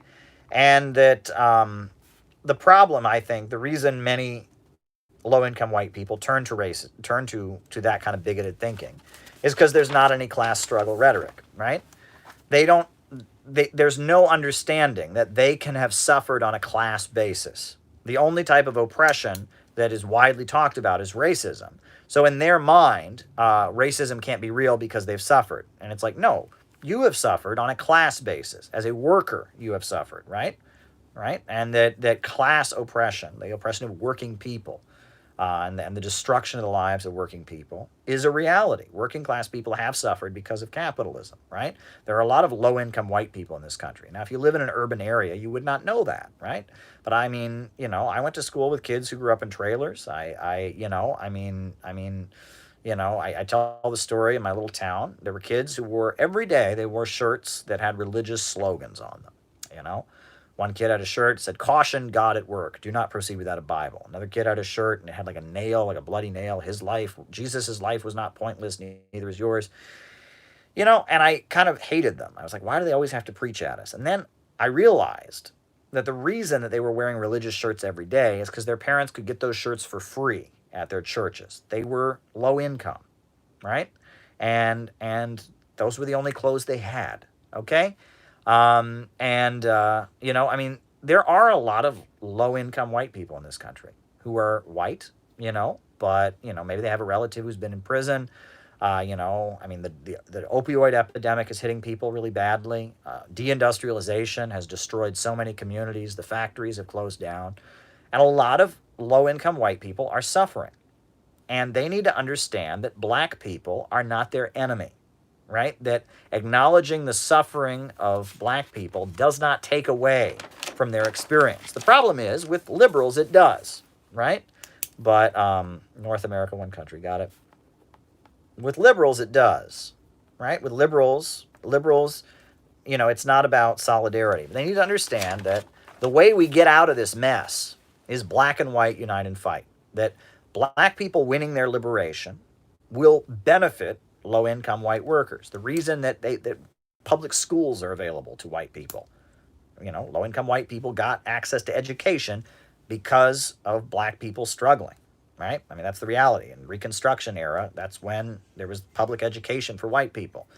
It was the willingness of the Communist Party USA to have integrated labor unions that made a situation where there wouldn't be scab labor, and there was a situation where black workers and white workers came together, and you wouldn't even have those good-paying industrial jobs like the steel mills and like the auto plants that were once there. They wouldn't have been good-paying jobs if the Communist Party hadn't come along and brought white workers and black workers together into the same union. Because it used to be, when there was a strike among the white workers, the black workers would be brought in as scab labor. And it was only by the Communist Party recognizing that the racism of unions, right? Most unions in this country used to be whites only, that the racism of unions was hurting class solidarity. When the Communist Party realized that and made anti-racism a plank of what unions were about. And in San Francisco, during the dock workers' strike, they demanded, one of the demands of the strike was that black workers be hired to work on the docks, right? It was when the Communist Party of the United States, brought the labor movement, I don't know who that is, brought the labor movement, together and made the labor movement an anti-racist movement, right? And put the labor movement in an anti-racist mode, that's when all workers started gaining, right? So, that's the problem here, right? And that so much of the rhetoric around white privilege demonizes low-income white workers. It makes it sound like they're white trash, they're worthless, they deserve to be poor because they have white privilege and they're still poor, so they must be worth, and it's awful. We need class struggle rhetoric, but an essential part of class struggle is recognizing that workers that are black, workers that are Latino, have suffered far more. And through giving priority to the communities that have suffered the most, like the black community, like the Latino community, the whole working class gains, right? Black and white, unite and fight was the Communist Party slogan, right? And that through helping, and not through helping, but through having solidarity with the black community, white workers will benefit, right? That hating black workers, calling for further police repression of black workers does not benefit white workers at the end of the day. That it's not charity. It's not guilt. It's not about the white workers feeling guilty and feeling ashamed of their privilege and bowing, in rallies to black people. That's not Marxism. Marxism says that white people can lift up their heads, white workers can lift up their heads by standing in solidarity with black people when they lift up their heads. That is the Marxist message. That's how the Communist Party understood things. That's how the Black Panthers understood things. And that's what's missing nowadays. Bitcoin, cryptocurrency, it's the currency of the future. I mean, cryptocurrency is going to be the currency of the future. We need to learn more about it because it's going to be the currency of the future. Yeah. Liberal versus neoliberal. Right. Well, liberal is a political term. Neoliberal is an economic term. Okay? I hear so many people misuse the term neoliberal. Neoliberal does not mean moderate Democrat. Right? Neoliberal means advocate of free market economics. Neoliberalism is a repackaging of free market economics by Milton Friedman. In the 1970s, it was an economic movement. That's what it means. And the first advocates of neoliberalism were largely Republicans, right? Now, neoliberalism caught on in the Democratic Party in the 1980s with the DLC, Democratic Leadership Council. But neoliberalism is an economic theory that basically it's, the market is always the answer. The government should simply facilitate market growth. It opposes welfare programs. It opposes state central planning. That's neoliberalism. Liberalism is a political school of thought. Liberalism is the belief that individualism should get priority, right? It's the belief in individual rights, but largely the belief of breaking down group identity and putting individualism above all else, right? And the Enlightenment, the American Revolution, the French Revolution gave birth to the philosophy of liberalism. Liberalism is, hands off the individual. Let the individual do their own thing. Stop whipping up group identity. Liberalism opposes nationalism. It opposes socialism. It opposes fascism. It calls for the glorification of the individual. It is an individualist philosophy. That's the liberal trend, right? Of just let individuals be individuals, right? That's liberalism, right?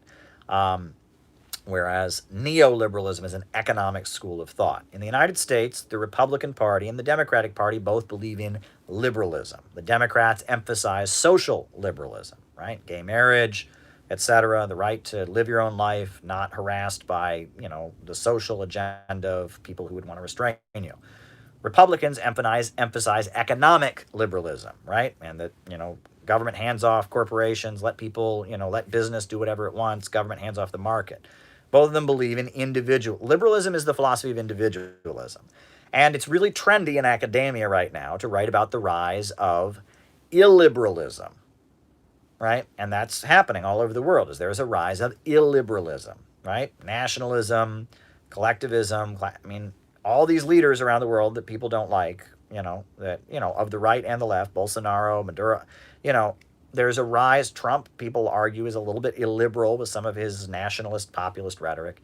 And then around the world, there is a rise of illiberalism. And illiberalism is simply a pushback against liberalism, right? Liberalism has failed, largely.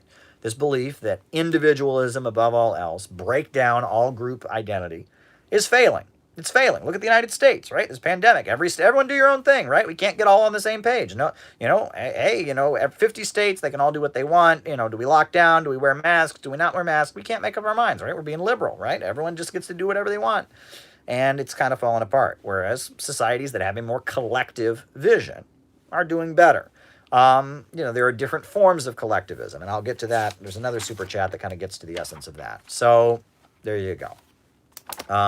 Liberalism is a political philosophy that hails individualism. Neoliberalism is an economic philosophy that favors free markets. And there you go. Okay.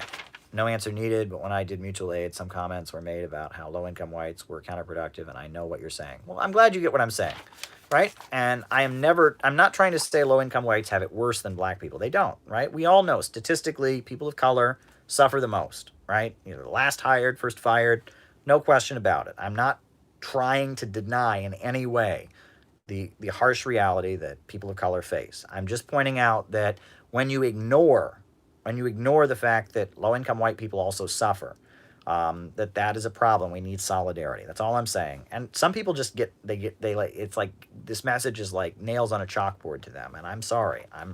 Don't put words in my mouth. All right, so in Syria, there are two communist parties. There's the Communist Party of Syria, and there's the Communist Party of Syria, Bakdash. And Bakdash, would you agree China is demonstrating 21st century socialism at its greatest capacity? Okay. China, 21st century socialism. All righty. And the Communist Party of Syria, Bakdash, is a party that followed a Syrian communist leader by the name of Bakdash. They are more anti-revisionist. I would say the regular Syrian Communist Party, just the Syrian Communist Party, is more kind of, reform, Gorbachevist. The Syrian Communist Party, Bakdash, is a more hardline Marxist-Leninist group. They're both, they're both aligned with all the existing socialist countries. There's a difference in terms of the Syrian Communist Party. Bakdash is more ideological and follows the tradition of this Syrian communist leader, Bakdash. Regular Syrian Communist Party does not. I think that's the difference. And that let's keep this real, right? Syria is one of the only countries in the Middle East where you have a legal communist party. You have labor unions in factories, right? In Syria, you go to Damascus, you have factories, and the workers in those factories are in labor unions that have representation. There are neighborhoods that are under the leadership of the Communist Party. There are even some communist militias in Syria to fight against the Wahhabis, right? And that the Ba'ath tradition believes that, the Ba'ath government, yes, the Ba'athist Arab Socialist Party is the leadership party, but you also have the Communist Party. You also have the, what is it called? The Social Nationalist Party. And that, in addition to that, you have Christians, you have Alawites, you have Sunnis, right? You have Druze, right? That Syria is a society that is probably compared to many countries in the region that are aligned with the United States, like Qatar and Saudi Arabia and Bahrain, you have far more civil liberties, you have far more democratic participation, you have far more of a legal workers' movement. And you know what? In 2011, during the Arab Spring, many members of the Syrian Communist Party and the Syrian Communist Party Bakdash participated in the protests, right? Because they wanted more freedom and they were against corruption. But when the shooting started, they knew that the people trying to overthrow the Syrian government were not trying to, make more space for the workers' movement. They knew that the people trying to overthrow the Syrian government, that they were Wahhabis, and they wanted to make Syria into Saudi Arabia. And so the Communist Party, despite the fact many of them joined the protests for more freedom and workers' rights, they knew what the war was about, and so they are supporting the government. Most of the people that protested Assad in 2011 now support the Syrian government. That is a fact, okay? I swear, people who think that there was a Syrian revolution and it's about workers' democracy and all of that, I mean, there's such a desire to be on the same side as the CIA. It is unbelievable. I remember in 2013 when they were on the brink of sending the cruise missiles to Syria. I marched in Times Square with a lot of Syrian Americans, a lot of communists, with a lot of leftists, a lot of peace activists. There was this Trotskyite leader of the International Socialist Organization who stood on the other side of the street, wouldn't join our protest against the bombing of Syria, but instead stood there with a sign that said no to bombing, but yes to the revolution. Well, the Syrian revolution was ISIS, right? ISIS was a faction in the Syrian revolution. Al-Nusra was a faction in the Syrian revolution. So no to the bombing. She didn't want a bombing. But yes to the revolution of Wahhabi fanatics armed with CIA guns trying to destroy one of the most progressive countries in the Middle East, trying to topple the Ba'athist Arab Socialist Party and replace it with Wahhabism. That's what Trotskyites believe in. That's what they believe, right? Oh, because Stalinism bad, right? I mean, unbelievable, right? Syrian communists get this, right? They understand that they have their criticisms of Bashar Assad. Syrian communists do, right? They feel like the Ba'athist Arab socialism is not really socialism. I've spoken with many Syrian communists, and they argue, in their view, Ba'athist Arab socialism is not socialism. The Soviet Union disagreed. The Soviet Union considered Syria to be a socialist-oriented regime. That was the term that the Soviet Union, and they had the same term for Iraq. And Libya, right? The Soviet Union classified non-Marxist governments as socialist-oriented regimes, as countries that were, countries that had socialism but not Marxist countries, right? Non-Marxist socialism. The USSR thought they were socialist, but the communists in Syria, some of them don't feel it's socialist. That's okay. I respect that view. But even as much as they don't agree with the Syrian government, they know the Wahhabis and the people backed up by the United States would make things worse. Okay. All right. So what do you say to people that say socialism failed and killed people? All right. This is the conversation I have had so many times, and I'm going to wrap this up soon because I can't go all night. I had this conversation so many times. Somebody says to me, what's common knowledge about socialism? You believe in socialism or communism, Caleb, but that never worked anywhere. I mean, it failed everywhere it's ever been tried. And I say, well, actually, this communism made the Soviet Union an industrial superpower. Communism invented space travel. Communism invented cell phones. Communism, is responsible for the Soviet Union becoming a fully industrialized country, defeating the Nazis. In China, communism raised hundreds of millions of people out of poverty. They have a state. I mean, you go over all the achievements, Cuba's healthcare system, etc. And then people go, oh, okay, well, maybe that's true. But a whole bunch of people died. A whole bunch of people got killed. So that none of that counts. Right? Well, there were gulags. There was a famine in this year. So none of that counts. And I say to them, really? So the next time somebody says capitalism is a great system, I guess that doesn't count because of slavery, because of the killing of Native Americans, because of World War I, when 9 million workers, 12 million workers were sent to their deaths so the capitalists could carve up the world. It doesn't count because of all the people who die because they don't get access to health care. That is okay. Did a lot of people die in the history of the Soviet Union? Yes. In the struggle to industrialize the Soviet Union, was there a lot of chaos and a lot of situations where a lot of people suffered? Yes. Did a lot of people die in order to industrialize the United States? Was there a lot of situations in which the United States became an industrialized country that a lot of people suffered? Yes. Okay? Native Americans, slavery, huge civil war. How many people died building the railroads? Irish immigrants worked to death for like every mile of the railroad they built. Somebody died. So people dying in the process of the country, of the system working, doesn't make the system count. Capitalism has, from the inception, capitalism began with a genocide, okay? The clearing of the commons, the enclosure movement, right? Peasants thrown off their land, the clearing of the Scottish Highlands, genocide in the Scottish Highlands, where they were just exterminating the people of the Scottish Highlands that didn't want to abandon feudalism after the Jacobite uprising. All over the world, when capitalism was created, millions of people died. You could not have had capitalism without the plundering of the Native Americans, without the slave trade. So if people dying is an argument against a system, how does anybody defend capitalism? But somehow none of that's because of capitalism, right? Every person who ever died in the Soviet Union, it was personally because of communism.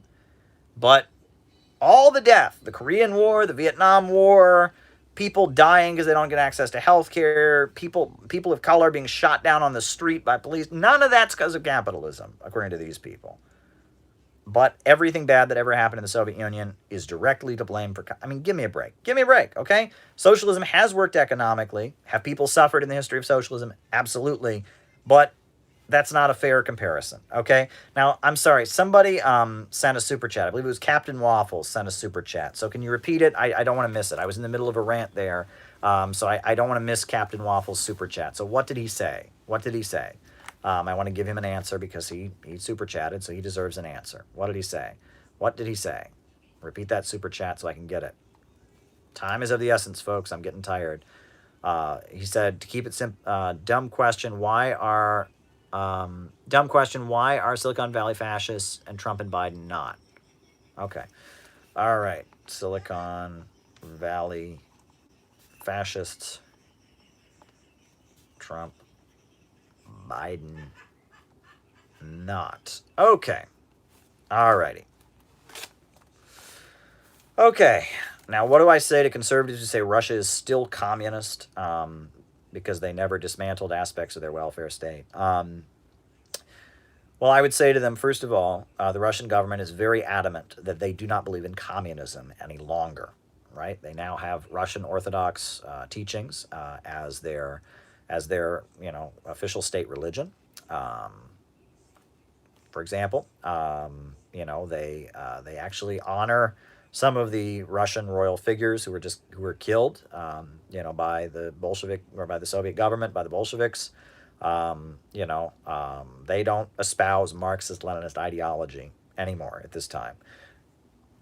Russia's economy is largely centered around the state. In the 1990s, it wasn't. In the 1990s, it was very free market. Yeltsin privatized all kinds of things, but Putin came back in and kind of gradually readjusted the economy to be largely centered around the state.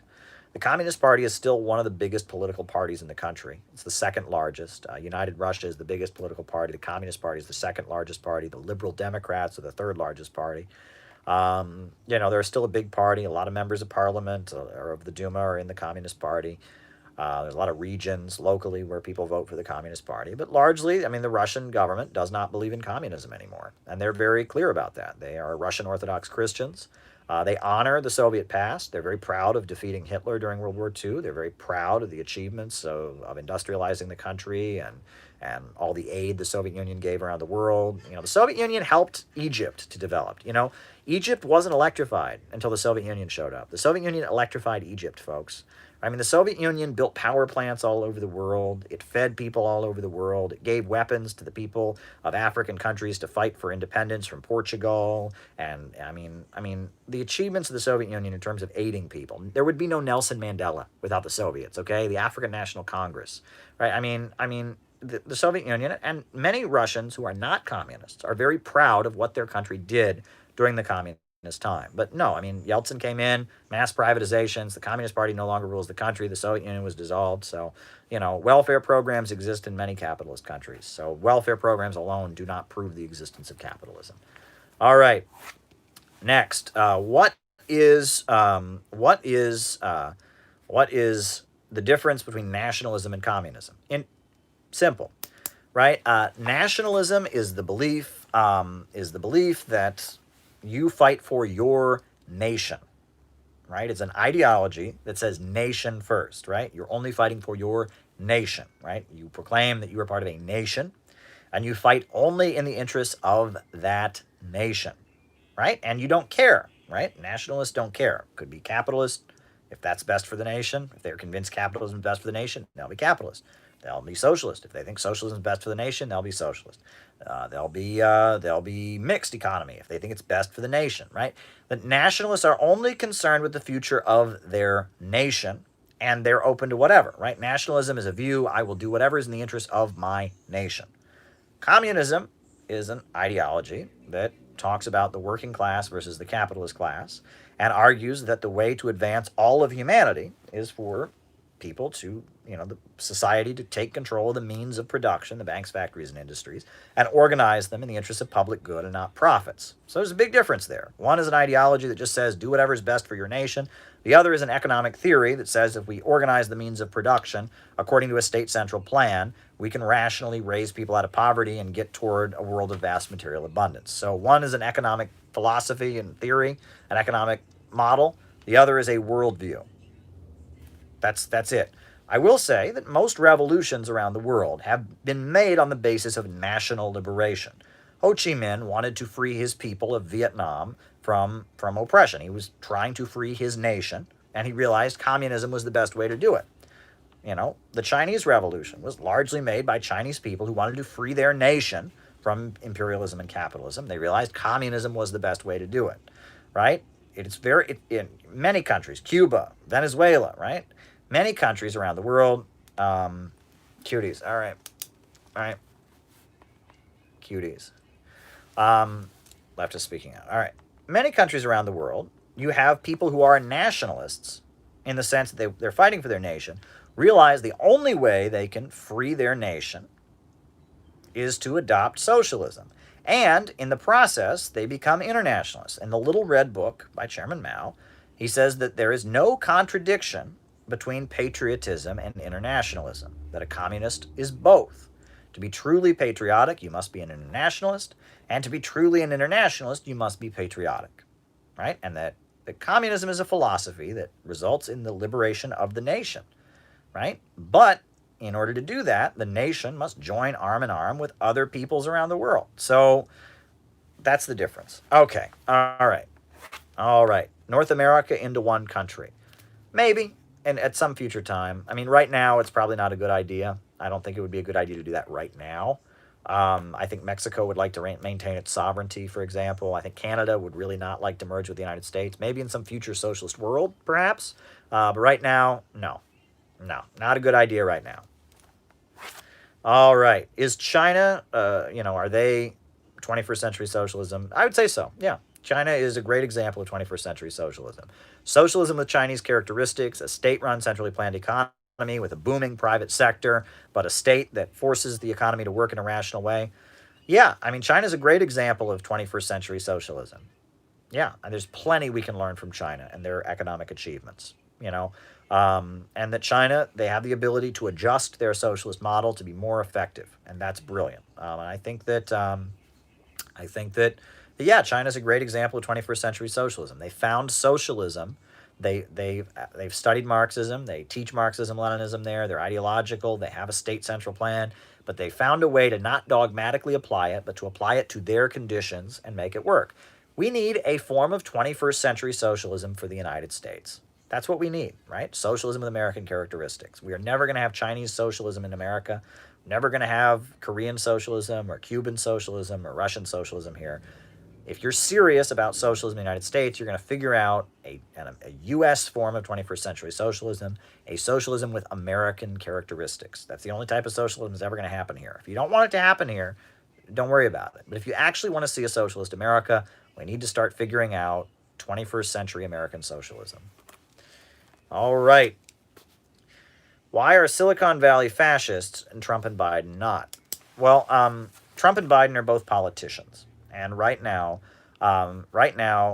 it seems that both Trump and Biden, they would like, to have elections. Would Silicon Valley billionaires in socialist countries? All right.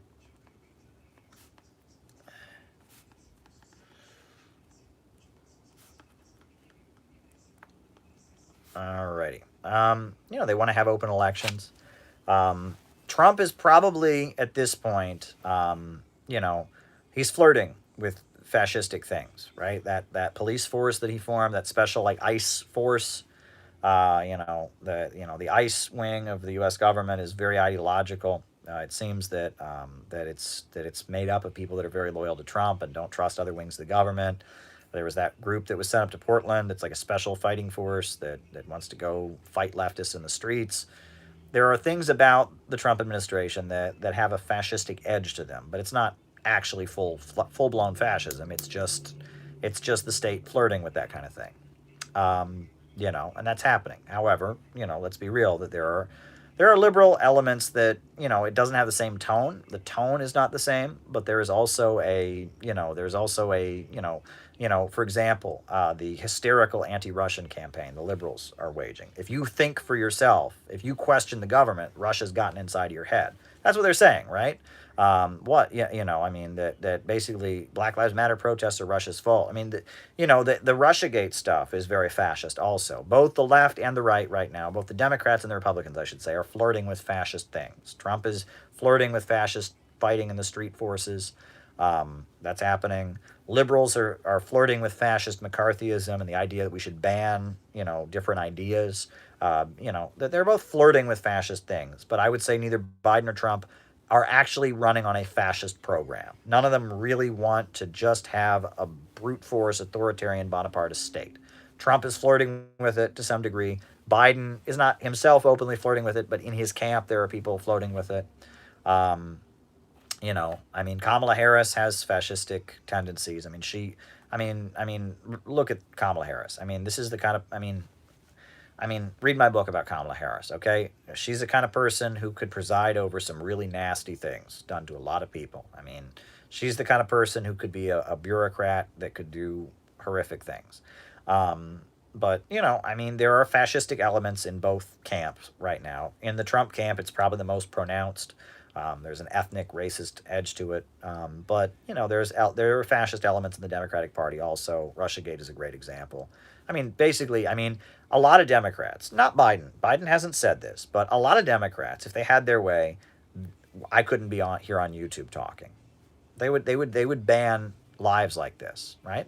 Because this, I just said communism is good, and that must be disinformation, because everyone knows that communism is an evil ideology, and believing that it's not is a conspiracy theory. And if you think that communism is not pure evil, you need to be put in a mental hospital and locked up, and we need to silence you, because everyone, that's what they think, right? That if you go against mainstream media, you should be locked up. That's what the liberals basically believe right now. They believe that conspiracy theories should be outlawed. Okay, Google this, read about this. They how many voices have you seen, not from the Trump camp, but from the liberal camp, who think that conspiracy theories should be outlawed? What is a conspiracy theory?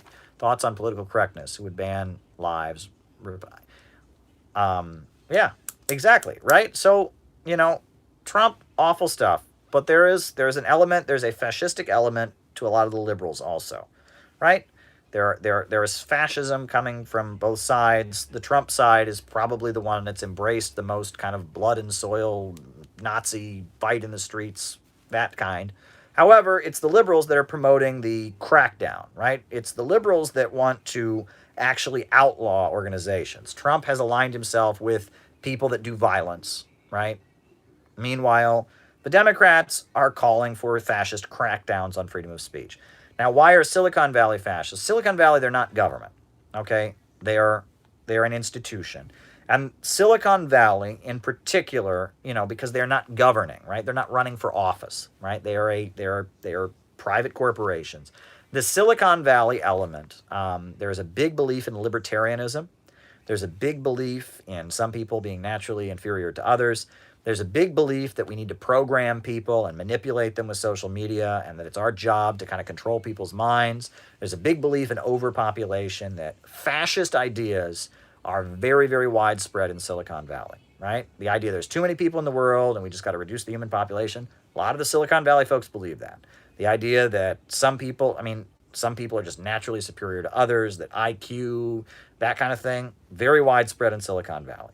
The belief that it is the responsibility of the Silicon Valley elites to basically brainwash us with propaganda and manipulate what comes up in our Google searches and nudge us in a certain direction, how we think, very widespread. There's a lot of fascist beliefs in Silicon Valley. That's just a fact. So, that's why I use that term.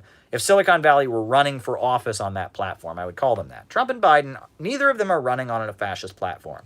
They both have fascistic elements supporting them. They're both flirting with fascistic things. Trump is flirting with fascistic violence on the streets, and he's got that ICE group in Portland. Biden is flirting with fascistic bans on quote-unquote conspiracy theories. He's whipping up this idea that if you think wrong, you're an agent of Russia and you need to be thrown in jail. So there's fascistic things about both candidates. Neither of them actually have a full-blown fascist program. Silicon Valley is not running for office. They just have some fascistic ideas that are very widespread. And so that's why I use the term Silicon Valley fascists. That's why I use the term. And I hope it catches on. Maybe I should write a book, Silicon Valley Fascism. All right. Okay, why are leftists not speaking out against cuties? Well, this is the problem, okay? There's QAnon, all right? And QAnon is nuts, all right? Secret satanic pedophiles control the world, and Donald Trump has the secret information. He's fighting against them where we go one, we go all. It's nuts, okay? QAnon is just, it's a part of the Trump movement that's crazy, all right? Many liberals cannot get through their minds that being a leftist doesn't just mean you're an anti-Trumper, okay? So QAnon, they're into these pedophile conspiracy theories. So based on that, right, liberals have declared that anyone who says anything about pedophiles is secretly part of QAnon, right? And this is the thing, when it gets down, I mean, you watch some of these people who criticize me, right? It's just like, everything I say, it's like, well, that sounds kind of like this thing Trump said. It's like, politics for them, there's no depth there. Trump bad, liberals be against Trump.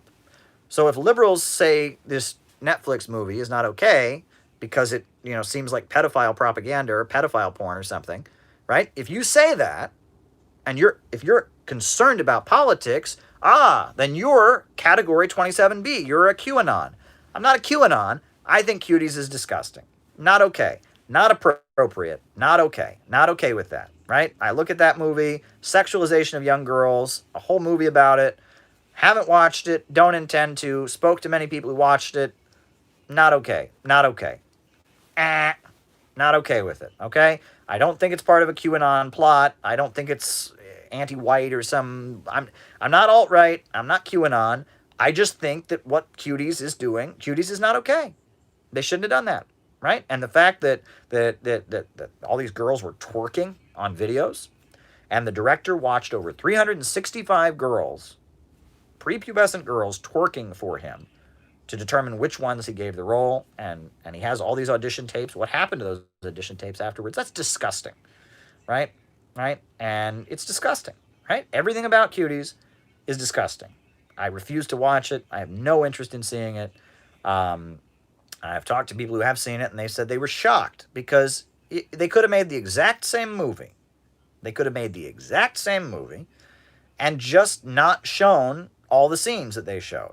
The point of that movie, from people who've looked at it, the point of the movie was not to talk about how, there's an over-sexualization. The USA, is there any hope? Yes, there's hope. All right. The point of that, they could have made that movie without showing all the things that they showed. The movie was very much done to just kind of create scenes with over-sexualized young girls, and that's not okay in my book. I don't think it's okay. I don't think that's okay. And I'm not QAnon, and I'm not alt-right, and I just don't think it's okay. And the thing is, these folks on the left or whatever, these simpletons, they cannot understand that not everything that sounds like something Trump says is by default makes you a Trumper. Politics is complicated, folks. Often the left and the right have the same grievances, they just have different solutions. Right? Often the left and the right have the same grievances. They just have different solutions, right? Leftists and rightists are both mad about deindustrialization. Leftists and rightists are both mad about civil liberties being taken away. Leftists and rightists are both mad about mainstream media. We have different solutions, okay? Liberals and the liberal cult can't understand this. And this is what I will say this, right? Okay, there's Steve Hassan, the big cult expert. He wrote a book about the cult of Trump. Well, hey, Steve, explain this to me. If Trump is a cult, if there's a cult of Trump, I know all kinds of different Trump supporters. All kinds of different Trump supporters. I know Trump supporters who are QAnon. I know Trump supporters who are anti-QAnon. I know Trump supporters who are very anti-immigrant. I know Trump supporters who are not anti-immigrant. I know Trump supporters that are evangelicals. I know Trump supporters that are atheists. I know Trump supporters that are economic nationalists. I know Trump supporters that are libertarians. There are about 1 million different kinds of Trump supporters, right? In the Trump camp, if it's a cult, why don't they all think alike? Meanwhile, in the liberal camp, right, I don't know 1 million types of liberals. In the anti-Trump camp, you're not allowed to criticize cuties or else, you must be a fascist, right? You're not allowed to oppose the U.S. intervening in Syria because then, you're supporting fascists. The liberal camp, the Rachel Maddow crowd, they all think exactly alike. Trump is a fascist. Putin's a fascist. We need to crack down and control the internet, and people who don't believe the party line, people who believe in conspiracy theories need to be locked up. And the liberals all think exactly alike. The liberals all think exactly alike. The liberal cult, Bernie, Bernie shouldn't have run and he ruined it for Hillary. The liberals, the anti-Trump liberals, all think exactly alike. And they marginalize the far left. They accuse the far left of being Trumpers. So the liberals sound way more like a cult to me. Resistance liberals are the cult. I think that's true. The liberals seem like the cult. The Trumpers just seem like crazy right-wing dissidents. Trumpers seem like crazy. It's a coalition of crazy right-wing dissidents with whom I disagree. The liberal resistance Rachel Maddow crew, the HRC fan club, they're the cult. I'm sorry. That's where I see the totalitarianism. In the Trump camp, there's a lot of diversity. In the liberal camp, you don't like cuties? You're a fascist. Get him out of here. He thought wrong. I mean, I swear. I swear. I mean, I'm just telling you folks that there is far more diversity of opinion among the Trump crowd than among the liberal crowd. That's just a fact. That doesn't make Trump right. Trump is far more wrong, okay? A lot of things Trump says I'm completely wrong, but you have to admit that. In the HRC Rachel Maddow fan club, even Bernie Sanders is evil, okay? This is just a fact, okay? Deny it all you want, but this is the reality. There's more totalitarian groupthink in the liberal side than in the Trump side. There may be more totalitarian aspirations, more bigotry, more whatever, right? The Trump camp, awful, okay? But they don't all think alike. Just saying. All right. Alrighty. Will there be Silicon Valley billionaires in socialist countries? Not in the same way. But will people in socialist countries be able to start their own businesses and make lots of money from it? Yes, in my view, that needs to happen in socialism. It could not happen, right? We could have a socialist model where that doesn't happen. That happening or not happening doesn't determine whether or not it's socialist. But as I said in my book, Getting Rich Without Capitalism, I think 21st century socialism requires there to be a market sector. People should be encouraged to start their own businesses, their own apps, their own tech startups and all of that, and get wealthy from doing it. And the state should subsidize and control a private sector. So there will be tech millionaires and billionaires in socialism, I think. There'll be a lot of them. In fact, the opportunity for people to become tech millionaires and billionaires will be far greater because access to education will be there. The state will help companies like that grow. I think that there will be billionaires in the tech sector, but the Silicon Valley, no, Silicon Valley will be nationalized. I mean, in a socialist society, you wouldn't have giant monopoly corporations like that. You would have state-run industries, right? That the corporations that exist would be centered around the state, right? There would be nationalization of social media, I feel like, right? There should be nationalization of Facebook, nationalization of Twitter, right? Thanks for acknowledging dogmatic anti-rightism. Whoa, it went by too fast. I would think that in a socialist society, while there would be people that are wealthy because they worked hard in tech, there wouldn't be huge, gigantic, elites that dominate and control things, that major centers of economic power, like major social media outlets, would be controlled by the state. UBI, okay, I've talked about that before, but I'll talk about it again. What was the thing that went by? They were thanking me for, something. Okay, they were thanking me for acknowledging whatever. I didn't get the second part of it. Okay. Alrighty, we're getting down to the end here. Is there hope? There absolutely is hope. Look, okay, around the world, socialism is on the rise. In China, it's on the rise. Latin America, it's on the rise. Socialism is rising all around the world, right? And it's only a matter, the people of the United States have already started to wake up. They've already started to wake up, right? I mean, Trump was just the beginning, right? Trump, of course, there's going to be a Trump, Make America Great Again. You have to go through that first before you can do this. I know this sounds like first brown then red. I'm not saying we should tolerate Trump. I'm not saying after Trump us. I'm saying that politics in the United States is getting back to normal. Right? Politics in the United States is getting back to normal. Most countries around the world, you have a far left and you have a far right. In the United States, since the end of the Second World War, we've had this weird normal where politics is dull, And you don't really have a far left, you don't really have a far right. You just have everyone just kind of, oh, I want to vote for this guy. He's got a nice haircut. Oh, this guy, he was mean. And politics is just this dull contest of personalities, this stupid beauty contest. And most of the population isn't politicized. They're thinking about golf or baseball or football or, I mean, the post World War II USA was largely depoliticized. We had a huge middle class, etc. Well, now we're entering an economic crisis. And because of that, people are becoming politicized and they're being drawn into politics. And as they do that, more and more people are going to wake up. And because of information now, how many young people do I meet now? Every day I meet another young person, another 17, 18, 19, 20, 22-year-old who just discovered these lives and believes in communism and wants to help me build the Center for Political Innovation. Every day, it seems like. Every day. Right? Another person approaches me. People love what we're doing on here. I mean, look at this. Right now, there's almost 300 people watching this. Right? I'm just a guy sitting in my apartment, my Brooklyn apartment in New York City, rambling about socialism, answering your questions. I didn't even have a very good opening presentation tonight. I just kind of rambled about the news. People are watching this. Thousands of people are going to watch this in the next few days. Right? We're winning. We're winning. Everyone knows capitalism is failing. The United States, the homeland, the capital of capitalism, is falling apart right now. And everyone's suffering because we don't have a state central plan. We just have a bunch of capitalists trying to make money. China is speeding ahead because it has a state centrally planned economy. I'm sorry, it's painful. It's going to get worse before it gets better, as they say. We're ahead. We're way ahead. Kinky can remember when we had 35 views. Remember that? 35 views. Look how far we're speeding ahead. We're going to win. We're going to win this. You know what I mean? In the long term, it's just logical, right? Profits don't care about you. The anarchy of production can't continue. We need state central planning. We need a rationally controlled economy. It's called common sense, folks, and common sense will prevail, despite the efforts of the capitalists to do otherwise. We're going to win.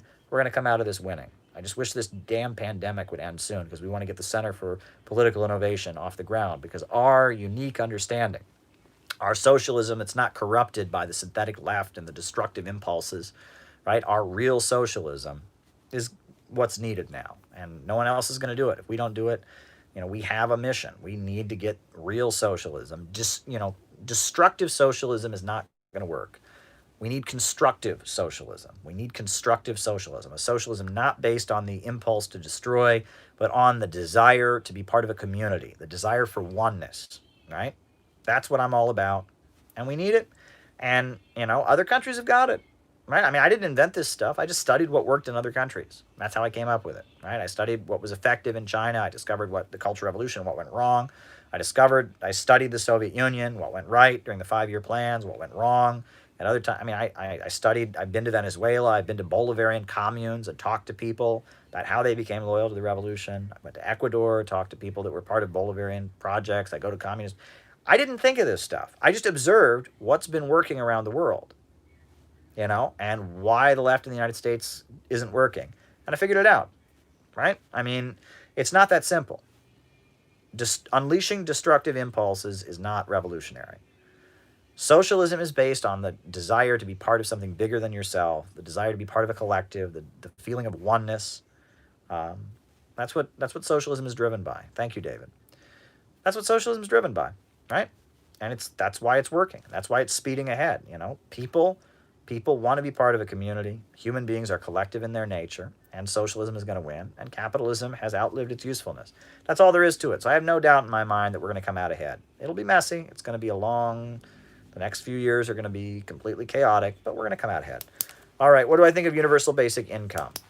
I think it would be good. It's better than not having it, but it's not the solution. The solution is a state central plan. The solution is society controlling the means of production. The solution is the working class taking power and not having capitalist fat cats run everything. But is it a bad thing for people to get a subsidy for their incomes, to have $1,000 every month? No, I don't think it's a bad thing. I think I actually reviewed Andrew Yang's book, The War on Normal People. Very good resource, a lot of good information in there. My argument is that within the managerial bourgeoisie, right, especially the Silicon Valley folks, there's a feeling that the unrest that we're seeing now in the country, the rise of figures like Donald Trump, the rise of figures like Bernie Sanders, the Black Lives Matter protests, that all of that's based on, instability in society, and that UBI would be a way to stabilize society. It's that managerial bourgeoisie.